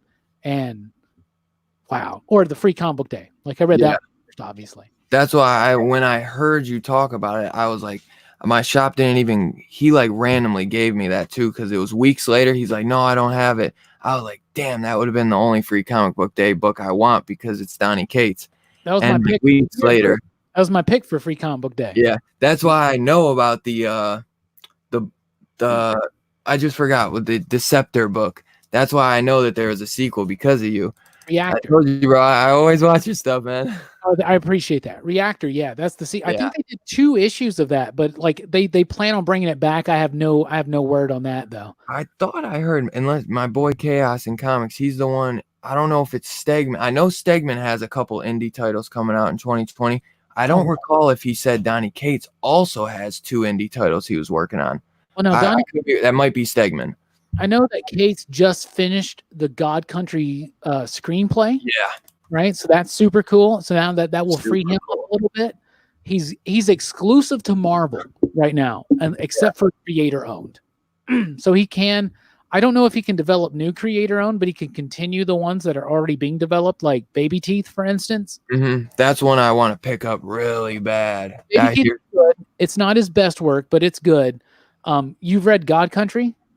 I have it on my list. That's actually one book that I was just about to start this weekend or sometime, because I'm finishing Lock and Key because I want to be ready for when the show comes out on Netflix, and then I was doing God Country next. Lock and Key is amazing, dude. It's so good. I think I think it's the best Joe Hill book. Like, I was sucked in, bro. I binged the whole. I told you how I am about digital. Because I've been reading it digital, so I read all 6 issues off rip. Now I'm gonna start volume 2. Probably might start tonight, but I'm probably will be too tired, so maybe tomorrow. It keeps good. It keeps. Chaos just said Donny Cates has 2 Image comics coming out this year. So that's super cool. Okay, that's what I thought. The best Donny Cates book right now for me is God Country. God Country is amazing, and he did another one called Buzzkill. He did that with Jeff Shaw. Buzzkill is amazing, yo. About Did you ever read Ghost Fleet? What's that?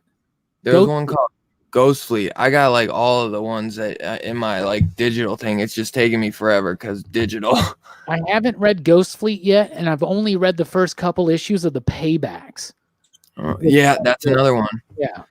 So I didn't know he wrote. It looked like he wrote and a few of them are miniseries too, so I'd be able to bang them out pretty quick. But yeah, like Buzzkill is just 4 issues, but it's so good.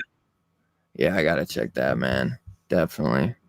Isn't that's the one? Is that the superhero one? It's like a superhero team. Well, he's a superhero whose powers get activated when he's drunk, like when he's effed up, and he's trying to go through recovery. Yeah, because he's an ex-alcoholic, I think.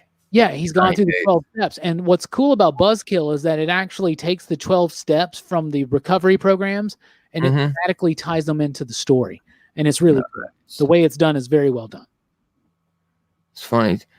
Chaos is like my LCS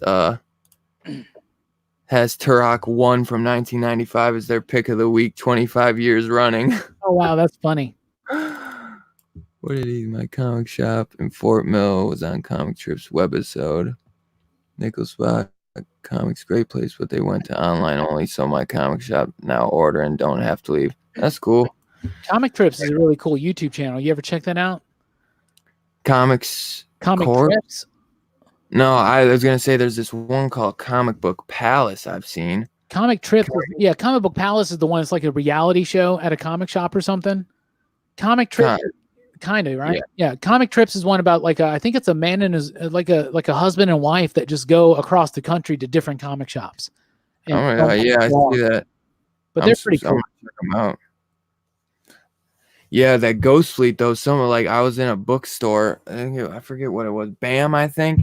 And this guy I was like trying to find some Donny Cates like indies. It was around Christmas, so I was trying to see if I could get some stuff for a good sale. Yeah. And he just recommended Ghost Fleet. I was like, hell yeah, I'll have to check that out. So I think I was looking for God Country, but it was like too much. And I was trying to find Thanos Wins because they had like buy 2 get 1 free, and they had some that were like $10, but none of the ones that I wanted, or $5. But yeah, the Thanos run is so good. We gave away my Thanos run at the in the mystery boxes at the Huntsville Comic Pop Culture Expo. This 2019, yeah. We gave away a first appearance of Cosmic Ghost Rider, god damn it. We also gave away a first appearance of the Batman Who Laughs. Really? But, yeah, now a year later, I'm like, man, I wish I would have held on to that one. Yeah. Good, man, that Thanos Wins, man. That's one that I always hear so much about. That's one I have on my list to read digital because I want to buy it so bad, but it's like $20 still on digital or trade. So I got to cut back on some weekly titles, man, so I can get some catch up on some trades. Because Amazon be having some good deals here and there. Dude. What would make you CGC book the most? Story, cover, key. If you're going to CGC a book, I would only CGC a book because of it being a key issue. And I would only CGC anything past 1975, I would only CGC at a 9.8 or better. Yeah. I don't have any CGC, but yeah, that's probably the same that I would do for me. I only have one, Dylan, because I don't like CGC books because that means I can't read it. Right. I bought my Fantastic Four #5 at the beginning of 2019, which was my favorite purchase of 2019. First appearance of Doctor Doom. Man, I sat down, smoked a bowl, and read it, dude. Like that's what I did. Yeah. I was like, why am I going to spend hundreds of dollars on a damn comic book if I'm not going to read it? Yeah, that's what I'm saying. I feel the same. The only way I'd like, it gave me some kind of weird psychedelic vision for like 5 minutes, man. Dude, I swear the only reason I'd want to get it slabbed is if it's like signed by Jack Kirby or Stan Lee, because it's like you just like it's almost like too good for your hands to touch, but then you just be like, I want to read it, man. And you want to read it. You want to lick the signature. You know, if it's Jack Kirby's signature, you want to lick it. You want to get a little bit of that essence, right? You can't even smell that puppy, man. Jack Kirby's signature, homie. I want one so bad. That's like, oh man. We always do that. If you could go back, and here's a question I ask you, Dylan. If you could go back in time, and any deceased comic book creator, you could pick 3 cats to have a conversation with, who would it be? And Jack Kirby's always at the top of my list. Oh yeah, no doubt. Jack Kirby's the best. I have a Stan Lee signature. Yeah. Big deal. Everybody's got a Stan Lee signature. Yeah, right. Jack Kirby died before, and nobody knew who he was. You know? I know. Everybody he would definitely be signature out there, to be honest with you. And he wouldn't sign it on the front. He would sign it on the inside, I heard. Jack Kirby? Yeah. You know why?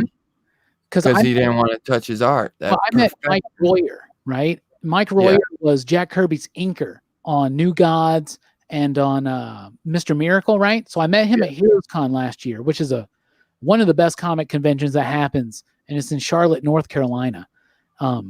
It's amazing. It's absolutely amazing. And he told me, because he was like, do you mind if I sign it on the inside of the book? And I was like, no, not at all, because I had him sign a Mr. Miracle that I had. Mm-hmm. And he was like, well, one time, we don't sign on the inside because other people could possibly work on the cover, right? Oh. So Jack Kirby and them don't want to sign the cover because they may not have actually done most of the work on the cover. So they want the inside, because if you give an author a book, they're going to sign the inside of the book. So like my lawyer was like, one time I signed the cover of a book, and the inker, because I inked the interior, but I did not ink the cover. And right. The inker was like, why are you signing my work, motherfucker? Right. So that's why they do it that way. It's an old school thing that they do, because if you sign the cover, that means you're signing that as your work. Mm-hmm. But if you sign the inside, I don't know. It's a weird thing. It's very old school, but it's a thing that they do. It makes sense though. Nowadays they don't really care about it though. The Stan Lee autograph I have is on a Fantastic Four 336, which is like the 25th or 30th. It's the 30th anniversary because it came out in 81. So it's the 20th anniversary of the Fantastic Four. Actually, it came out the year I was born, and it's a John Byrne issue, but it has a Stan Lee backup story. And I got a copy that on the inside is signed by John Byrne and Stan Lee. So, but they signed it on. That used to be the common thing in comic books. Like it was really the Image guys, I think, that really started changing that. Yeah. Because Image came around, and it's called Image because it was like, we're tired of us artists not getting our say so. Everything before then was, David Michelini created Venom, Stan Lee created the Marvel Universe. And then we're like, well, but what about the artists? And that's why Image did what they did, and that's why it was so important. It was very important to see Todd McFarlane do Spawn. It was very important to see Jim Lee do the Wildcats, Eric Larson do Savage Dragon. Even though they may not have been the best comic books of their decade, they were some of the most important comic books and some of the most groundbreaking comic books of their decade, because it put the focus back on the art. And then it took a few years to get that focus back on the writers. And now we're still struggling to get people to realize, like, who lettered that comic book? That's important too. Coloring, lettering, all that stuff. It's very important. And I have a favorite letterer. Like, I never thought in my life that I would ever have a favorite letterer. But, when you read a lot of comic books and you really get into the craft of it, yeah, you really do. They're different styles. By the way, that favorite letterer is Aditya Bidikar. He lettered Little Bird, The Savage Shores. Y'all should totally check out anything that he's attached to. It's good stuff. Oh, yeah. I was going to say, I like the guy who lettered Dead End Kids. But I noticed, was. I don't know who it is either. I could look because I have him right here. But that was a good book. it was just I noticed like the lettering. Like I'll have to read Little Bird, but because most of the time it's like always the same. Like Clayton Cowles, I think, always lettering them, and it's like I noticed. Cowles is a really good letterer. Oh yeah, he's really good. I noticed more and more though. There's so many books that like they misspell books. Let's see, does it even say? Oh, Sean Reinhardt. Okay, and I know that most people don't care. Like, why do I care? But the lettering affects your reading of the book. It affects the pacing. Yeah. And you know what? It's not like all the lettering. There was just certain lettering that looks like kind of penciling. Like it kind of like how you would kind of do the letter and then you'd kind of like shade around the letter, make it a little thicker. Yeah. I don't know. Everything about Dead End Kids I thought was really cool. Dead End Kids is a great book. And the villain, like the bully kid, is like a Fred Durst knockoff. Yeah. Dude, I looked and acted just like that kid in 1998. Just so you know. It took me a long time until I could actually wear a backwards Yankees cap again because I got the association with Fred Durst. I was like, Fred Durst stole my style. Dylan, you son of a bitch. Dylan, you son of a bitch. Man. When I was telling my buddy, I was like, yeah, bro. I was like, my buddy, Pop Robbie, he's always screaming, Dylan, every time I get in the chat, Dylan, you son of a bitch. So it was just too funny, man. I wish I got to figure out if I had the paid for StreamYard, I could probably get my intro to just do that whenever I want. Yeah, maybe. You know, if I shared the screen, I probably could, honestly. That'd be so funny. Yeah, Dead End Kids was great. One of the few. Scout? No, that was Source Point Press, wasn't it? Yeah. Yeah, I finally got in touch with Source Point Press. They're going to start sending me advanced reviews, so that's cool. Nice. Yeah. Yeah, you'll have to send me the names of those guys on Twitter, and I'll have to get in touch with them one of these days. Because on that one, I just messaged Source Point Press directly, and it took like 2 weeks until I got a response. But I know I messaged TKO. Yeah, TKO is awesome. They like put out that call on Twitter, and that's how I Wave 2 stuff. Nice. Yeah, they took like a couple weeks, but they messaged me back on IG. I was surprised. That's super cool. I want to get that Marvel connection. I know. I've sent so many damn emails. I've tried to get me like, yo, I'm a retailer. I'm a reviewer. Like, come on, man. Like, come on. I haven't got that one in, bro. And then they're sending them those like box of books. Holy crap. They do a decent retailer. Like I do get retailer previews from Marvel and DC and even Dark Horse and other companies, but I can't share those, you know, but like, I like it when I can actually do a video and talk about it and share it, you know, and those are the advanced reviews I get from Vault, soon to be Press. I get them from IDW sometimes. I found the biggest thing is connecting with the actual creators. So at first it wasn't Vault sending me stuff. It was Alex Pagnadell sending me stuff. It was Michael Morisi sending me stuff. It was like, I'm not on IDW's list, but on John Lee's list, who writes Mountainhead. So he sends me Mountainhead, and Rich Duick knows who I am. And he sends me, all of his stuff. He did Road of Bones. He did Wailing Blade. They got some really cool stuff planned for 2020. That's going to be amazing. My first connection I made in the comic book industry was Dennis Camp. Dennis Camp was the writer of Maxwell's Demons from Vault Comics. And he won the, Mark Miller does that talent search every year. He won it like 2015 or something like that. He won one of the writing spots. And he did Maxwell's Demons, and it's amazing. He's a super cool cat. And we just kind of hit it off because we're both Grant Morrison fans. We both like that esoteric, really cool, weird, spacey sci-fi type stuff. And we liked talking about the more esoteric meanings behind the Grant Morrison stuff. And a really cool writer, and he's got a lot of stuff planned, and he has not even come close to blowing up yet. It's going to be amazing. Dude, that's awesome. Did you like that Road of Bones? Oh, Road of Bones was amazing. I thought that was dope too. A lot of people, I think they didn't like that it had a cliffhanger ending or something, but the artwork was phenomenal.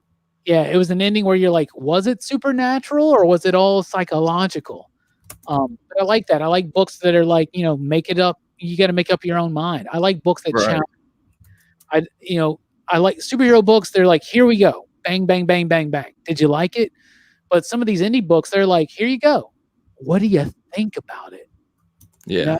And when you think about story, you start thinking about you, who you are. And that's when you really start getting more information about who you are and who we are as a collective humanity through story. Because that's how we've always told, that's how humans have always passed down everything is through story. Yeah. Story is the most important thing, I think, in life. And that's why we're pop culture philosophers, because I believe that that's how you find out more about you. Like, you like this comic book? Why? You're going to know so much more about yourself because you're going to, like, if certain books respond, like, if you resonate with certain books, focusing in on what those books' themes are will let you know a little bit more about yourself. Does that make sense at all? Or is that just me being high? Like, Nah, bro, I feel it. Cause I be getting that way too, bro. But fucking, I never say it out loud. Cause I never thought nobody would agree with me. That's so funny though that you say that. Cause, dude, I don't know, man. I get that way because certain books, resonate with you a little bit more than others, Yeah. But yeah, dude, I feel that completely because I'm the same way as you, bro. I've been cutting back on this shit because it's been messing with my anxiety, but yeah, bro, I feel you, bro. That's funny as hell you say that, though. I agree, though, man. It's true, man. Story, I mean, that's how we, I haven't heard that about IDW, but it does suck. They got some good licenses. Yeah. Got Teenage Mutant Ninja Turtles. They did lose some licenses, but they're doing good stuff. Did they? Yeah, that sucks. They put out more like kiddish stuff at times, but I feel like they have, I don't know, they have some good stories. Well, right now, did you like that Kill? What's that? I think it was Kill Lock, that Transformers type book. Yeah, I thought it was okay. Mountainhead is one by them I really like. That's by John Lee. Oh, that was one I really wanted to check too. It looks so cool. That one's so good. Covers, man, sell me like off rip, but another one I'm always late to the party. Oh my God. John Lees is the writer of Mountainhead. He wrote a book called Sync from Comics Tribe. I recently did a review of those. I haven't put it out yet. It's going to be out like in a week or so. I think I had a Matrix review that's going to come out before that. But they do a book called Sync, and it's the artist of Road of Bones, Alex McCormack. And it's absolutely amazing. It's absolutely amazing. See, Taki agrees with us too. He said, "Makes sense, Robbie." But dude, that art was so good in Road of Bones. Damn, that's gonna be sick. I look forward to that. Sync, dude. Sync is such a great book. Oh my goodness. Sync. Sync. It's the same writer of Mountainhead and the artist of, and it's about the underbelly of Glasgow, Scotland, and it's so raw and visceral and violent, and each issue is its own story. It's kind of like a crime version, like a gritty crime version of Ice Cream Man in a way. It's really cool. There's like clowns, like evil clowns that like pull out of a blue van. Dude, this book is crazy. The review comes. I'm a big Killer Clowns from Outer Space fan. Oh, dude, that just sounds awesome. It's the creepiest damn. I got actually. Is it Vault? No, it's Comics Tribe. Okay. There it is, right there. Actually. Ooh. So, like, dude, this stuff is. Look at that, right there. Let me see. Damn. Dude, right? Look at that. Yeah. That's why I love that Road of Bones, because that artwork was nuts, but that shit, it looks even better, bro. Dude, it's so good. And that's the van right there. And then there's this dude in the fox mask who's like a vigilante. Each issue is its own thing, but there's an overarching story that's going on. Oh my God, dude. It's so good. Yeah, man. He draws blood like no other artist. It's visceral, man, right? It really is, man.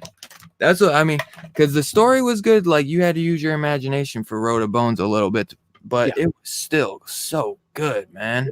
Rich Duick is the writer of Road of Bones. That's what I was gonna say. He wrote a book called Wailing Blade that came out this year too, from Comics Tribe, which is the same company that does this. Yeah. Comics Tribe right there. And look at the forwards by Frank Quitely. You see? Yeah, Yeah. And Wailing Blade came out from them, and that book is really fucking good too. I've heard good things about Wailing, but Joe Mulvey is the artist, and he's really good. It's about this. It's a really, you just read it. It's really good. There should be a trade coming out pretty soon. So that's is that the one? That's the one with it's got somebody with like a big ass sword. Am I right? Yes. That's what I thought. Okay. So I know I've seen those covers. And we were talking about lettering, right? And Taylor Esposito is the letterer of that. And for instance, when they use this giant, it's called the Wailing Blade because it makes this like sound. And so there's this like mythological thing in the story where they're like, it's the sound of all the screams of all the heads that it's taken off, right? And as the lettering will actually have an E going across the entire blade. Yeah. You know, and that's something that Taylor puts in himself. You know, and so like sound effects are something that the letterers do. So that's really cool.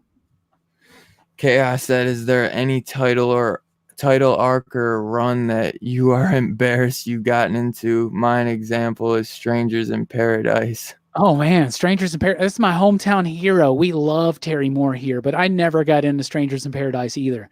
His Rachel Rising's pretty good, but my favorite work from him is Motor Girl. He's from my area, Terry Moore. Strangers in Paradise never really got to me. Oh man, what is it? Okay, let me see. I'm sure there's something.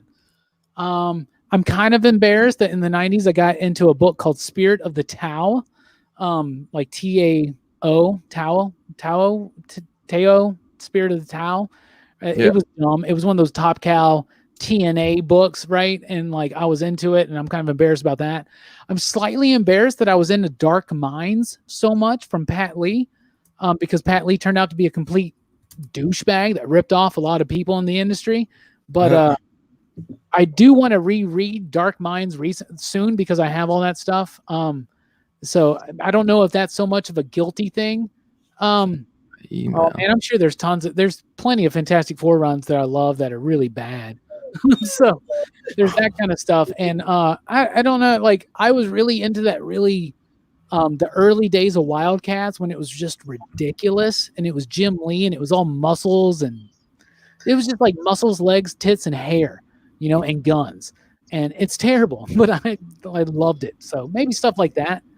But for the most part, I try to be a little bit more selective these days. Oh man, who won the NFL games? I didn't even pay attention. Who won those? Did the 49ers? I didn't really pay attention either. Chaos, the 49ers were playing. Let us know. See, the Cowboys are out, so I kind of care and I kind of don't. So dude, I'm not really embarrassed of reading this, but the dude got like some freaking weird, I think, pedophile charges or something. But the book was fire. It was a Vertigo title, Border Town. You remember that one? It was like a Mexican monsters or something. Yeah. That was Ramon Villalobos and Tamara Bonvillain were the artists on that one? I think so. I haven't read it in a while, but I love the series, man. It ended on 4 issues and they didn't even finish it. I was so bummed. You know about that, right? You know why?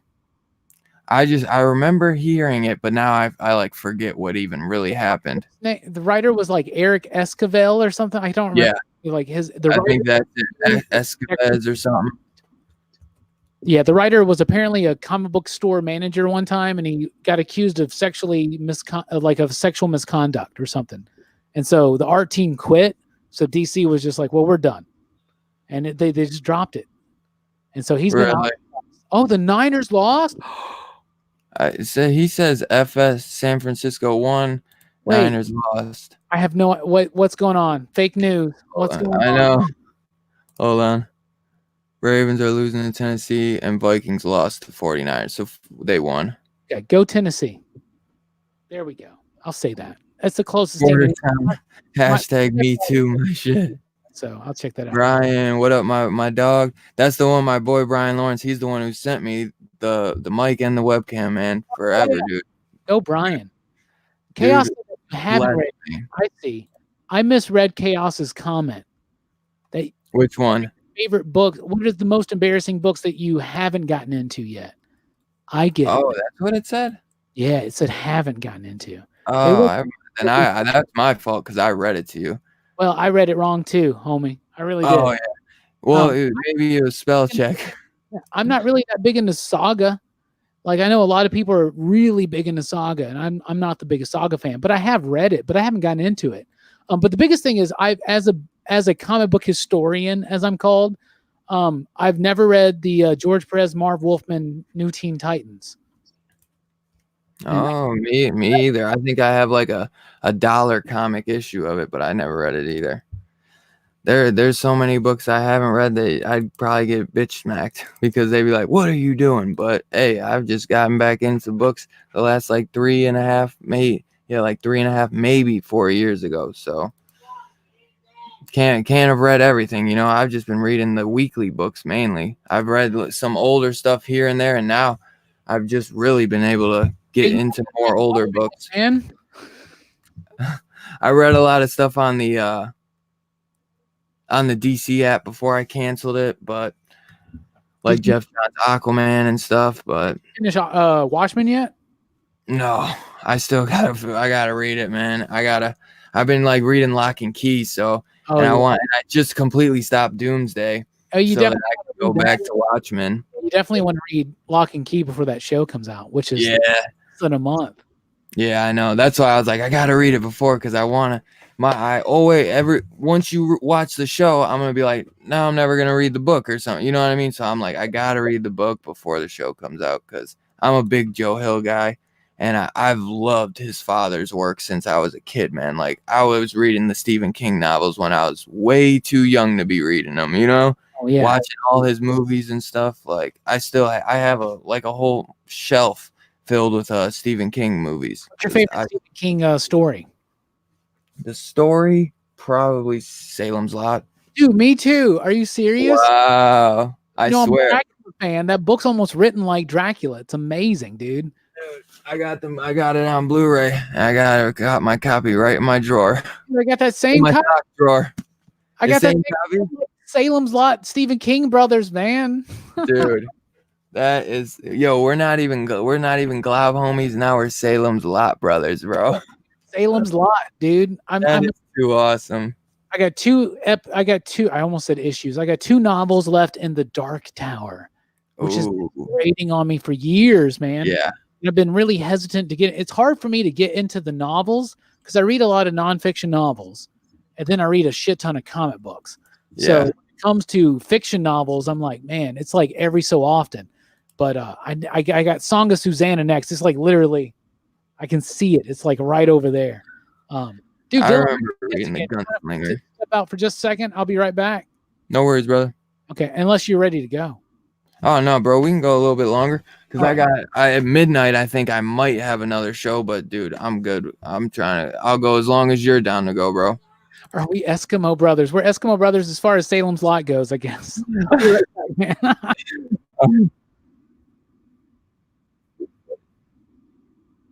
That's funny too.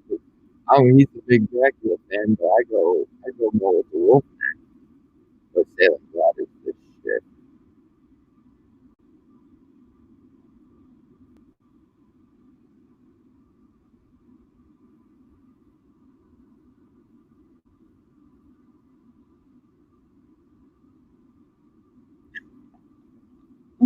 Oh my god.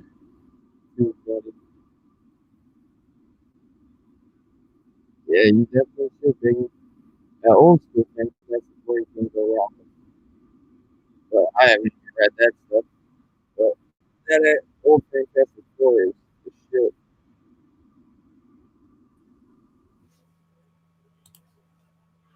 Hell yeah, bro. That's a great dude right there. Brian is the homie.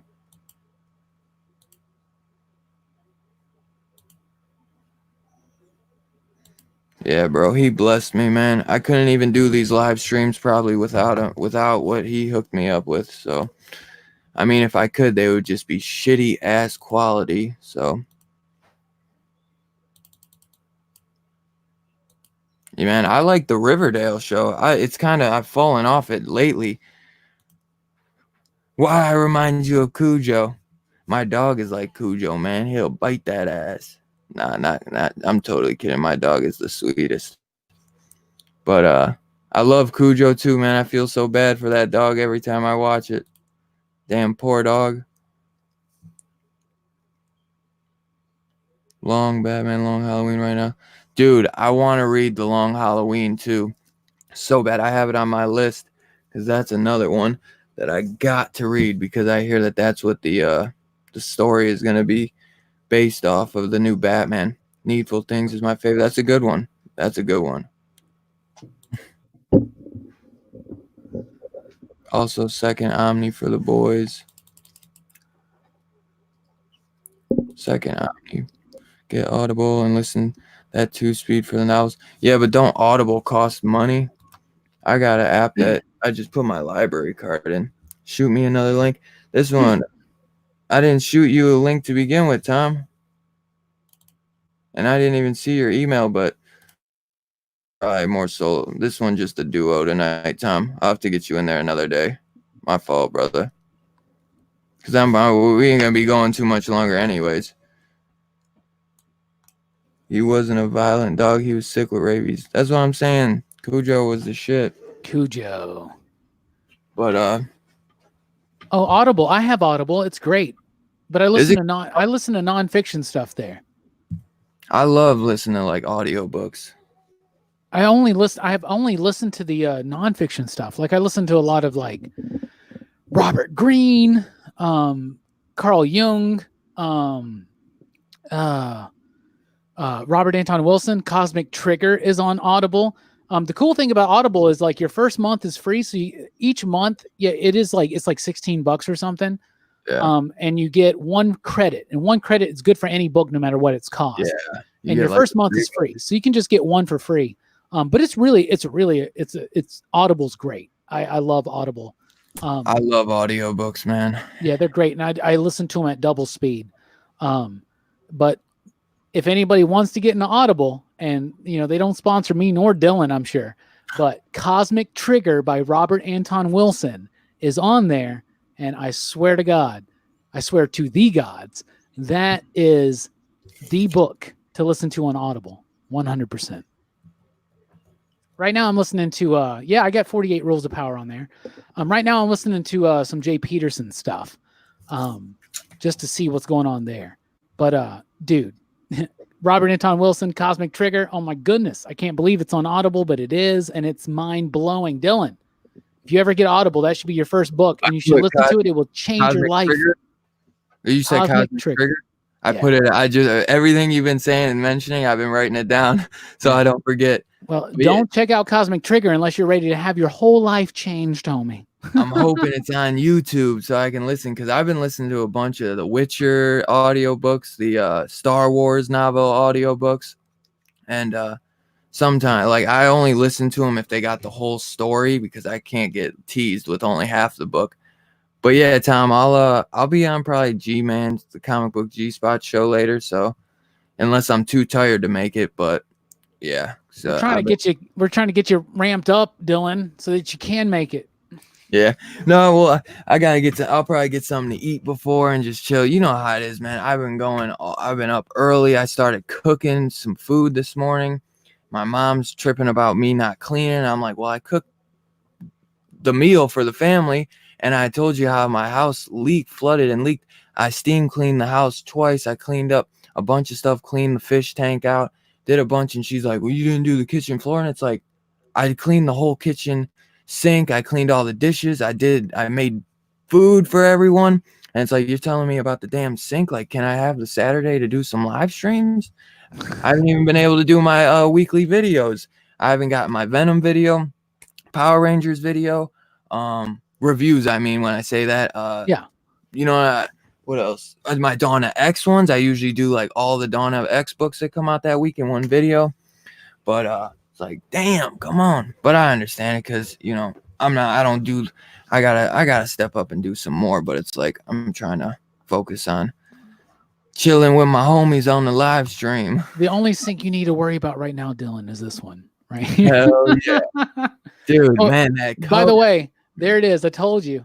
When I was taking a piss, I picked it up. There we go. Eskimo Brothers. Dude, I got the Blu-ray too. Do you let me see. I don't have the Blu-ray. I just finally got it. The 91, the one with John Ritter. I finally got that on Blu-ray like in October. So that was cool. I got it for $5 at a Walmart. Super cool. Yeah. Speaking of, yeah. Oh, you got that old school Salem's Lot. That's so cool. I love the makeup effects in that. They're so cheesy. Man. I love it. Yeah. I love it, bro. I'm trying to think of my favorite. I think that probably is my favorite Stephen King movie too. So, like a lot, I've read a lot of his books. I haven't read as many as I should have. Like I even read Dreamcatcher when I was younger, but I'm trying to look. Silver Bullet, bro. Some people were saying that the effects are cheesy. I never really thought that they were bad, but I got the Scream Factory. Oh, nice. First time. You couldn't even. I heard that this was hard to get. I don't think they ever did a Blu-ray. This is the first Blu-ray release, but they said that the DVD was even hard. I don't know. I've just always had a copy, I think, so I never had that problem. Yeah. But this was like my shit growing up, bro. Like no kidding. So yours is Dracula, mine's Wolfman. I love Dracula, but Dracula's probably second. But as I've gotten older, I'm a big Creature fan. Creature from the Black Lagoon. Oh, hell yeah. All 3 of those. But Svengoolie had Revenge of the Creature on tonight, actually. Really? Yeah. Oh, man.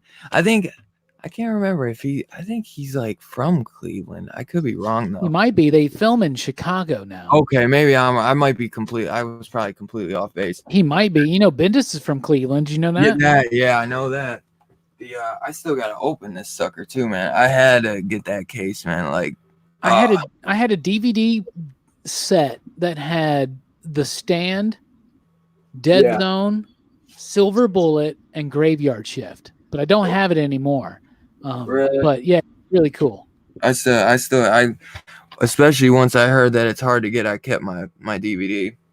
Nice. But, it's a good werewolf film. There's not that many werewolf films that are good, but that's one of the better ones.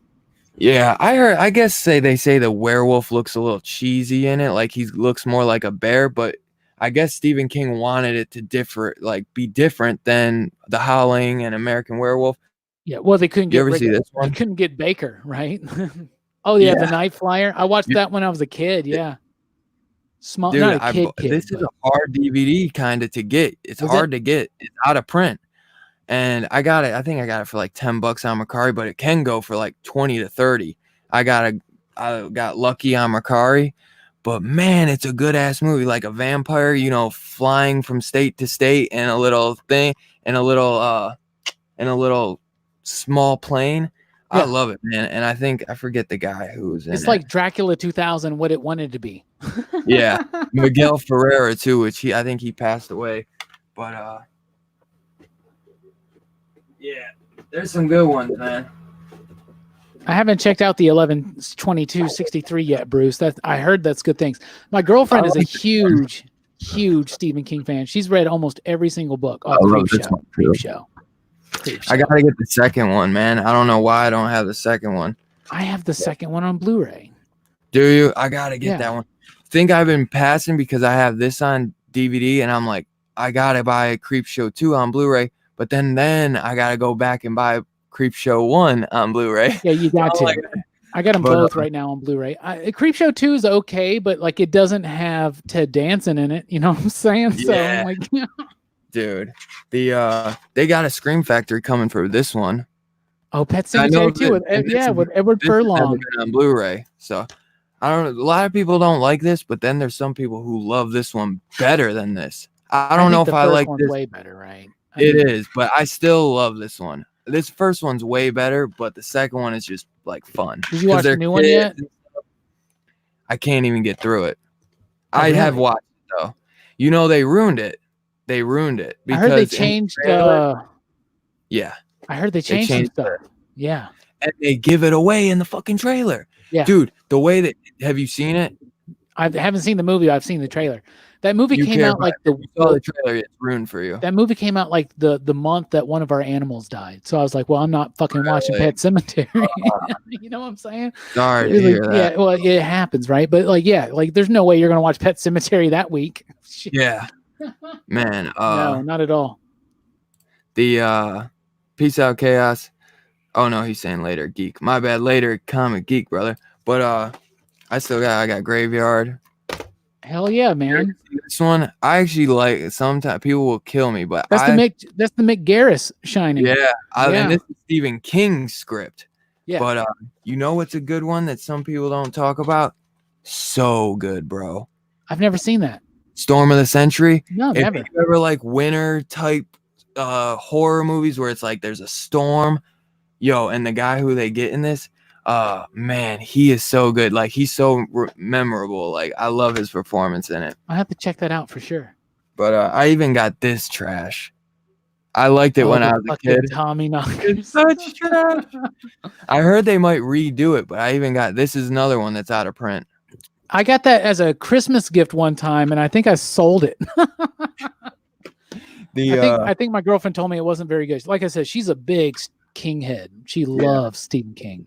It's rose red. It's better than Tommy Knockers, but it has that like the haunted house. It's kind of based on like I think somewhat of a true story that somebody wrote, and Stephen King kind of adapted it to his own thing. I believe. I could be wrong, but yeah, I'm just a big Stephen King guy. Like last year, I was like trying to collect all of his movies, and I kind of slowed down.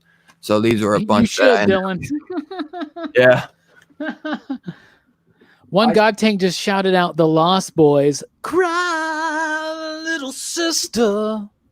I love me some damn Lost Boys. I love that, man. I was planning on doing, we were talking. I still believe.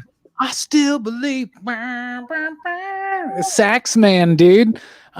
We were talking at the very beginning of the stream, like hours ago, that we were talking about those live streams I was doing, the movie commentaries. I meant to like culminate that into the Lost Boys. So we definitely got to do that. That's one of my all-time favorites too, man. Same. So that's the Joel Schumacher film. Yeah. And everybody hates Joel Schumacher, but I know. Lost Boys is amazing.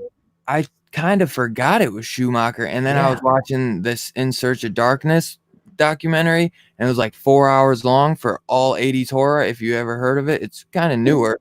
It had like a limited release for like a month because it was kind of like forget what they call that, where it's like they kind of raised the funds to do it, and like a crowdfunding thing, something like that. Yeah.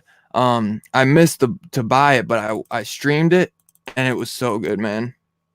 That's super cool. I love all that 80s cheese, all the practical effects. 11/22 is pretty good though. It's not your regular King. It's kind of more. This is James Franco in it, doesn't it? Yeah, it was decent. It wasn't the best though. Tom King is greater than Stephen King. That's. I know. I don't think Perry's here anymore, but that's a more bold statement than Perry is capable. Yeah, definitely. Stephen King is the man. And maybe just Tom King knows how to end a book better. But Tom King but Stephen King kills it the whole book, and then he just might screw up towards the end, and that's a hitter. He's just hit or miss, which it's just so hard to end a book. You know what I'm saying? Sometimes I think Stephen King's just getting too high, and he just like spends too long on certain pages. You know what I'm saying? High as fuck. Hey, what up, Tommy? One of the great moderators, man, in the business. Hey, Tommy, I'm gonna add you that blue wrench, brother, because I haven't seen you in the chat in a while. But great to have you, bro. But yeah, man, I got a bunch of the cheesy Stephen King ones. I gotta look at my list and see what I'm missing. I think I gotta get like Children of the Corn's a good one. You got that one? That's one I gotta get. Yeah, I want to get all of them because you can get like the first one you gotta buy, and then they have one that's like all of the rest on one disc. And I gotta just get that for like $5. It's really just the first one you need, though. Really well, that's what I always thought too. And then somebody told me, because I watched this guy Jason on Sinister Cinema, probably my favorite horror reviewer, because I can't stay out of my horror shadow. I love horror, man. So I always watch his horror reviews. That's like he's strictly horror. He does some like I think he does Star Wars and the Marvel movies sometimes, but he's not. You know what I'm saying? He's strictly horror mainly, for the most part, and he fucking does. Now, like, he said Children of the Corn 2, I think, or 3 was like really good. And I've never really watched them because I always just, you know what I'm saying? I'm like, what? They're garbage. I've always heard that. Yeah. And now it made me want to like get it just for that second one, because I do usually, you know what I'm saying? Like, he has a similar opinion to mine. Like, sometimes he's completely off with my shit. Like, he loves Nightmare on Elm Street 2, but my favorite's the third. But then, like, the other 90% were spot on. Like, even the thoughts on comments like that he'll be making, I'll be like, dude, the same shit for me. Then, but you know what I'm saying? You can't be 100% like alike, but it's just funny when there's so much that like I'll be like thinking the same thing. I love me some Dream Warriors too, by the way. Yeah. Dude, so good. We're the Dream Warriors. Don't wanna dream no more. Docking, man. Hell yeah. My little brother loves oh shoot. It's gonna kill me. What is his name? The black dude. Oh. Is that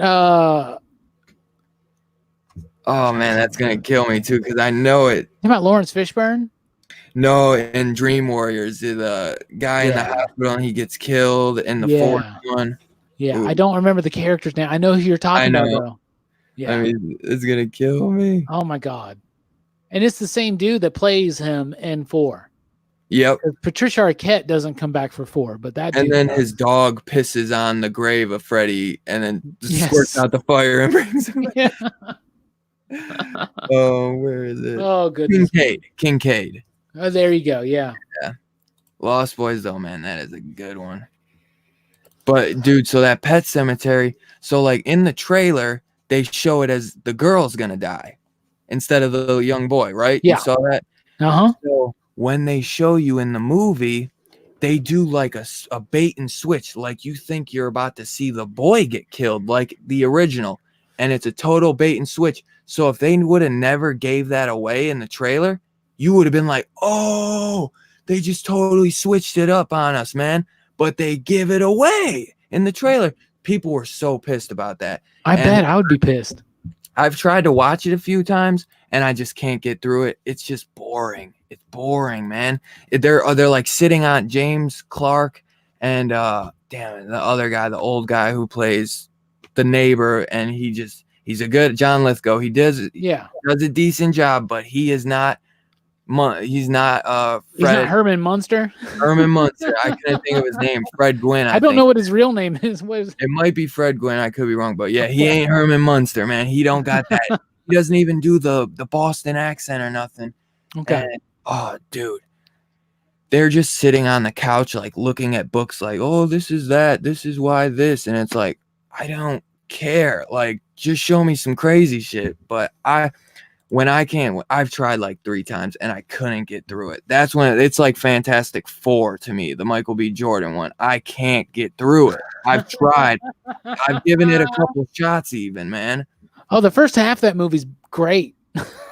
Oh, which are the Fantastic Four? Yeah, the first half is really good. That's the only part I can get through. Yeah, it's good.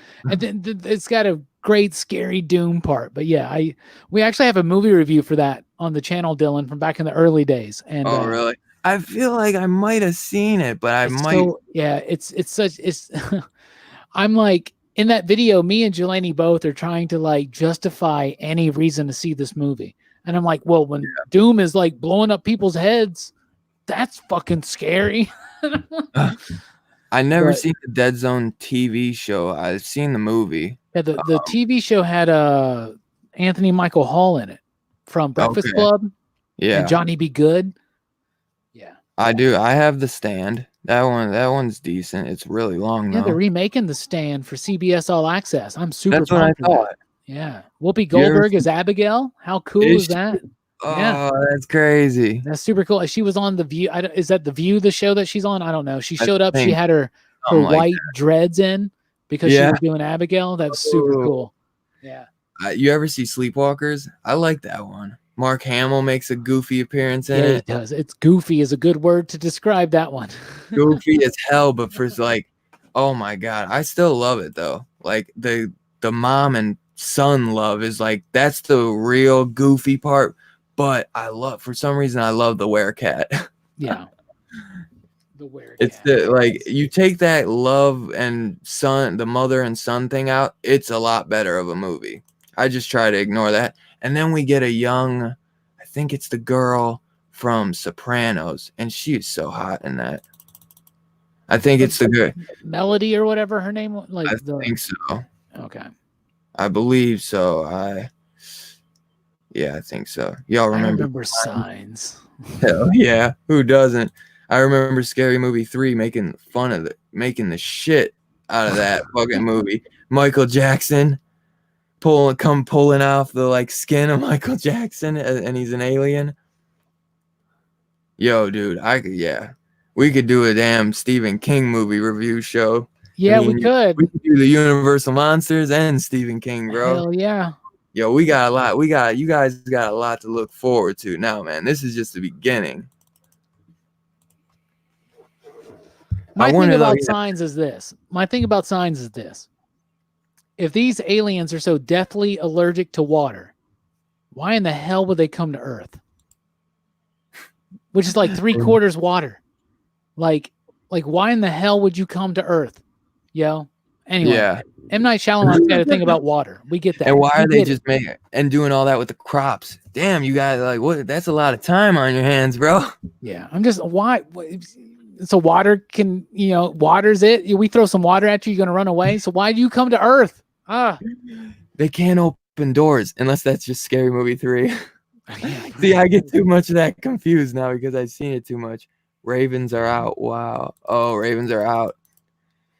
Man, I'll tell you, I never was a fan of Clive Barker, but I like, because I never got into I didn't really like the first Hellraiser, but I've rewatched them and I do like Hellraiser 1 and 2, but I can't get into Nightbreed. I do like Hellraiser. Like Hellraiser, and it's made me want to read some of his books actually. You should you need to read the Hellbound Heart. Which one? The Hellbound Heart. That's what Hellraiser's based on. Okay. That it's like a novella. It's really easy to read, but it's so good. I haven't read anything else from him. Talking about it right before I don't know how it got brought up, but he said he loves Hellraiser 1 and 2 as well. I love Hellraiser. Hellraiser 1. I don't like 2 as much. I didn't grow up with it, and then when I watched the first one, I only watched the first one thinking the sequels were trash. I was like stupid. I didn't know. And then I finally watched some of the sequels. I think I do like the third one, but the first 2 are the best. And then after the third one, it I don't think I really care for them that much. But I actually like Inferno.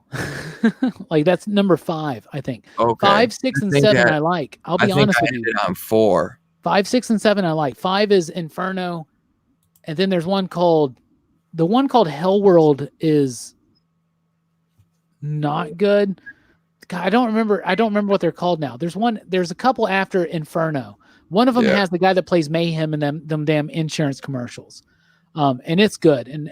But they're not great. I like the first one. I think the first one's solid. Doug Bradley is amazing as Pinhead. Freddy, Michael Myers, Jason, when I grew up loving those characters, they never scared me, really. Pinhead always scared me when I was a kid, man. Michael 87's when the first Well, 87's when the first Hellraiser came out, and I was like 6 years old. So he's, because of the weird sexual connotation too, I guess it just scared the hell out of me, man. It was demonic, right? And I was raised very Christian, and so demons were very scary. And I love it. And I got to meet Doug Bradley a few years ago, and what a cool dude. And Hellraiser's the best. And he was until recently, he was the only one that played Hellraiser. I mean, that played Pinhead, Yeah.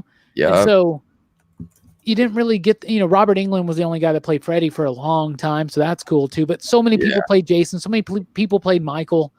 But oh my God. It's Hellraiser on Earth and,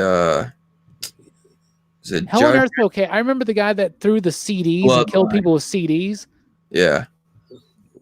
And Bloodline's the one where they're in the space station and they're telling the history Yeah. of the lament configuration. Yeah. So the fifth one was Inferno, right? Let me see. 1, 2, 3. I think that's 4.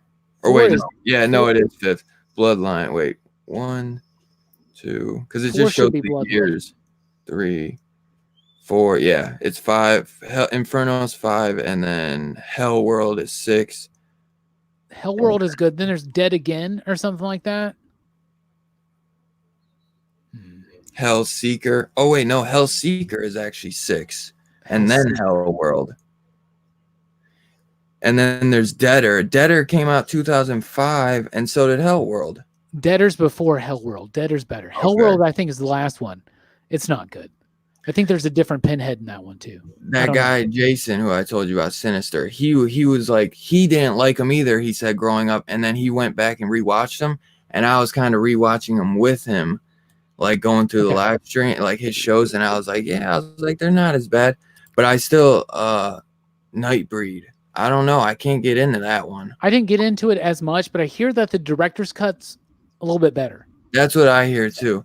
Nightbreed, and then there's like a Mirror of Masters or something, maybe. Lord of Illusions? Yeah. Oh, I love Lord of Illusions. That's a good one. That's one I never watched. Candyman is my favorite Clive Barker stuff. Candyman's a good one. Candyman is my favorite. That's the one I grew up. That is what I grew up with, was Candyman. I gotcha. Yeah, Candyman's good. Jordan Peele's supposed to be like rebooting that or something. Yeah, and then what? The Black Manta's supposed to be in it. The guy who played Black Manta. Yeah, something Hakeem Abdul something. Yeah, he's in the Watchmen show. He's really good. He played Doomsday or whatever. But yeah, my boy Rob says he's like, great ideas with Nightbreed, but the movie was butchered. Okay, I've heard that a lot. That's why there's so many different cuts. I grew up with like all the Michael Myers is my favorite. I grew up with Leprechaun, Friday, Nightmare on Elm Street. Leprechaun I loved as a kid. Leppy in the Hood come to do no good. I hated Leprechaun. Yo, it gave me some fucking nightmares a couple times when I was like 5 years old. I was like, the fucking Leprechaun's gonna get me. I believe that. But it's creepy as hell. But that one was so funny. But yeah, Hellraiser, I came to that party kind of late. I don't know. Maybe that was the one my mom was like, you're fucking too young to be watching these, period. Because I'd go to the video store and I'd grab Killer Clowns. I grab it all. I skipped like preschool to go see H2O. My parents were trying to go see it by themselves. Somehow I sniffed it out of them and I was like, no, I'm coming. And they let me skip school to go see it. Wow. Man, I love H2O too. I was in high school when that movie came out, man. You just made me feel so old. Well, if it was 2000, because I was 94. H2O was 98. You said preschool, 98. Man. Oh my god. Oh yeah, dude. I would have been 4 years old, man. Jesus Christ. I was born in 94. That was the first Halloween film I saw in theaters. H2O. I love H2O. Same here. Love it. So good. The John Oddman score. Some people hate on it. I don't understand it. Resurrection's the one that sucks. H2O is dope as fuck. Resurrection sucks. It ruins H2O. All that awesome shit. Oh my god. Every time I see the ending of H2O, I'm like, how the fuck can you not like this? I'm like, this shit is badass. Yeah, H2O is so badass. And it's got LL in it, you know? Yeah. LL Cool J. Licking lips. Oh man, on the phone writing poems and shit. But yeah, I don't know if they're saying Tony Todd's gonna be in that new Candyman, but they were making it seem like there was gonna be 2 Candyman, like maybe the Mustafa guy from Black Manta is gonna become the Candyman at the end, like the woman did, the white girl did in the first. Yeah. But what was I gonna say? Did you like the new Halloween? Man, I haven't seen it still. Really? Yeah, I still haven't seen it. Oh man, so cool. The Blumhouse one. Mm-hmm. I've heard good stuff about it. I need to check it out. But it has like one thing I don't like about it, but other than that, it's really cool. I'll probably check it out very soon. After Cats and Spawn. You got which cats? Because there's an animation Cats coming out too. Oh Jesus! But it's not a musical. It's just a goofy animation. Oh, okay. Oh man, Tremors! I loved as a kid. I loved Kevin Bacon growing up. My buddy Justin Goldsmith. So from cheesy though. Yeah, Justin's in the PCP crew, or he's part of the Excitable PCP crew, and he loves him some fucking Tremors, man. I was never like in love with it. I think I just really liked the first, and then because I like the one with Kevin Bacon. Because growing up, my mom like loved Footloose, so I actually liked Footloose growing up. Just the scene where he's like dancing around and doing the swings in the dark, like swinging back and forth. I was like, this shit is awesome. So funny, bro. I love him in Friday the 13th. He's one of the first one that dies. Man, I know. He's got one of the arrow through the neck. Yeah, that's Tom Savini doing that, man. Tom Savini's makeup effects. Yeah, once they got rid of Tom Savini, bro, like the kills went downhill. Like they didn't get good. They didn't really get good again until like the best kills. It ended after the psychic one. I think that was maybe New Chapter or something. New Blood. Yeah. And then Jason X was my favorite. Like the one in Manhattan, and then there's one after. I think there's one before Manhattan. I think, and then Jason Goes to Hell. Like garbage, man, and the kills suck ass, dude. But Jason X has some good kills, man. He does, but they got cheesy with. They got weak with him, like after A New Blood. Which is the one where he like puts her in the he puts someone in like a mattress, like a bed, and he like folds them up or something like that. Yeah, that's Freddy versus Jason. Yeah, that's Freddy versus Jason. You see the one where he puts the girl's head in the what is it? And it's like some the freezer. The cold. Yeah, and that's like my favorite one. That's Jason X. Like that's like my favorite one, man. Yes, I love that one. That's my favorite one too. He's not even awake yet. They like find him frozen, and he cuts off that dude's arm. He's just so awesome. Dude, I grew up with that one. That was like I remember when that came out. It was like this summer, evil gets an upgrade. Yep. Because my mom would like show me the like first one and second. I'm like, this ain't fucking Jason. I'm like, that his mom's the killer. And then the second one, he's got the sack on. I love him still. I love him, but two's really. I think two's the best one, to be honest. I think two's really good. Yeah, but he doesn't have the hockey mask. He gets that in 3. But everybody loves 4, right? But I hate. Yeah, I cannot stand 4. It's got some weird parts, but I do like it. But then it's like when Corey Feldman like shaves his head and stuff. Right. It looks like a cancer. They don't do nothing with that. They do nothing. I know, man. There's parts I don't like, but there's some cool things about the kills are cool. But yeah, I liked it when I was growing up, but then as I got older and I realized what was going on, I was like, I don't really like this one as much as I thought. But I still love Jason X. Jason X has been like my favorite. Jason X is fun. Jason X is so much. I recently bought it on freaking Amazon Prime. It was like $4. I was like, I need to have this because I have all the Fridays on digital.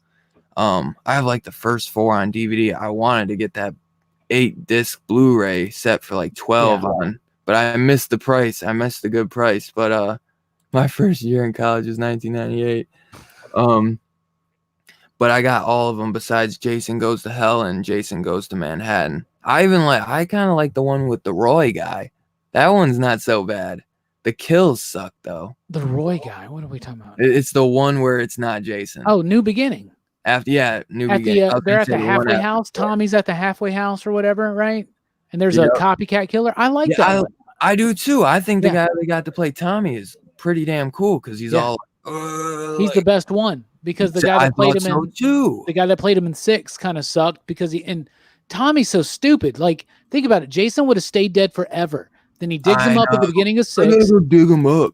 Yeah, I'm gonna dig him up and I'm gonna stab him with his pitchfork, and then the lightning hits, and then from that moment on, Jason is truly like the Frankenstein monster. Yeah. He's like a superhero, dude. It's over now. That's one of the coolest Jasons, like when he's like that. But Jason lives. Was that Hodder? Was that Kane Hodder? I think that was his first one. That's first one. That's the because he has the chain around his neck and everything. Like that's the best one, dude. Sometimes I feel like they say it was A New Blood, but I swear it is that one. It might be. He's got that very distinctive walk. I know he's in Jason Goes to Hell, but it's literally just the first few minutes you see Jason in that one. And I was so disappointed when that one came out because they had this whole like publicity with the silver Jason hockey mask. Yeah. And like people were buying it that year. It was like whatever year that came out, like 96, 97 or whatever it was. CJ Okay. Graham. It was Not CJ King Graham. Hodder. Okay, so Hodder was first He in was New Blood. New Blood. That's what I thought too. Well, then I CJ like Graham, that guy too. I Because do too. Jason Because I Lives was is watching amazing. him, and he's a big guy, and the way he moved too, I like. Kane Hodder was good in a New Blood, but I don't really like him in the other ones really. Well, I like his walk. Unless Jason X. Jason Takes Manhattan. I like his walk. You know, Yeah. it's not his fault that's a shitty movie. Yeah. You know, it's like just the kills. But yeah, you're right. He doesn't get to Manhattan until the very end of the film. And he doesn't even really get up there except for like just a few minutes, you know, then they just burn him with acid. Yeah. You know, and then, well, how does he come? I don't know. It doesn't matter. Jason Goes to Hell, though, sucks. We all know that, right? I know that one. And that was the one where they were trying to bring in that Freddy versus Jason, like early on, I thought, with like a teaser or something at the end. They did that at the end there, didn't they? Lord. That one was horrible, man. What did he say? He hunched over. But yeah, I don't know, man, who would be my favorite of the Jasons. Maybe Kane Hodder, but I'd say Hodder just because everybody else does, and that's the one I can remember the name of, and so that's a big deal. Same. But I really the Jason Lives like Jason is great. Yeah, that dude's great. For real. The other ones, who cares? Like the ones before that, it's just, it could be anybody, you know? Yeah. It's like Michael Myers. It could be anybody. It does not matter to me who Michael Myers is. But Jason. I've seen it, Taki, but we were talking about it earlier. Robbie's going to watch it. He'll check out the first 2 episodes at least.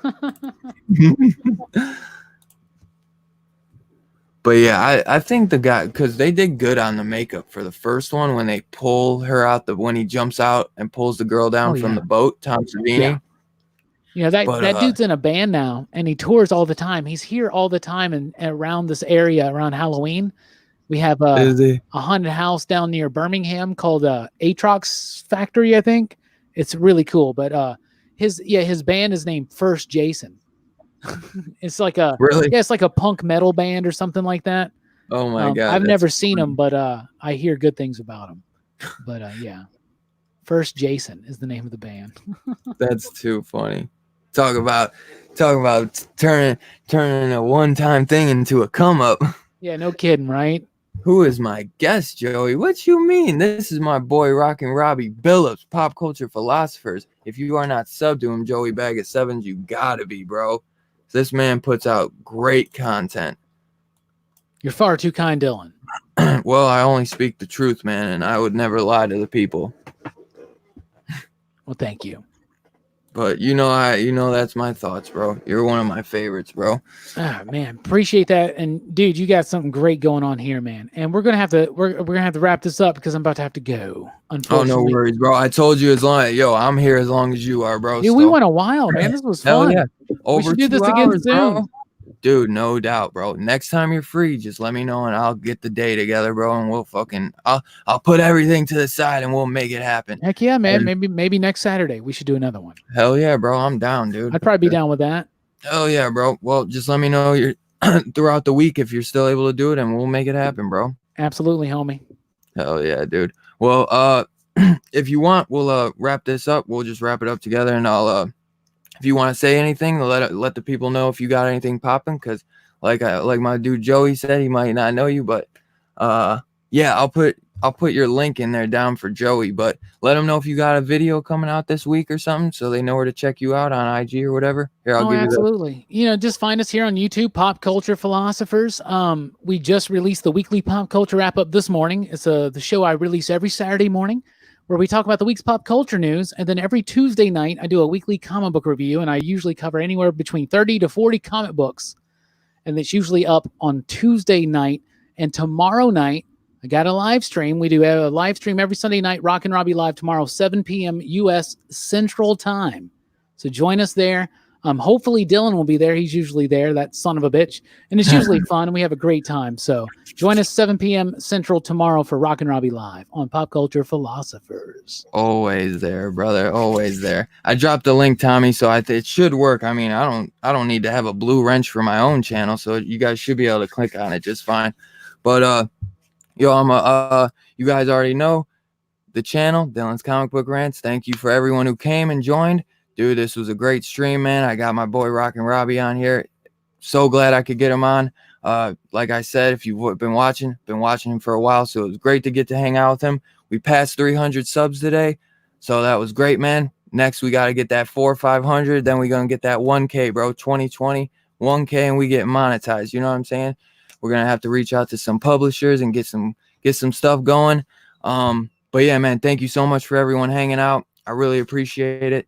I'll probably be on Comic Book G Spot in a little bit. I'm going to get something to eat, and be on the lookout. Make sure you got that bell notification. Hit that like button. And I'll have some videos dropping soon for some spoiler reviews. So be on the lookout for those, man. And I appreciate you guys hanging out as always, man. And I'll catch you guys later. Peace out.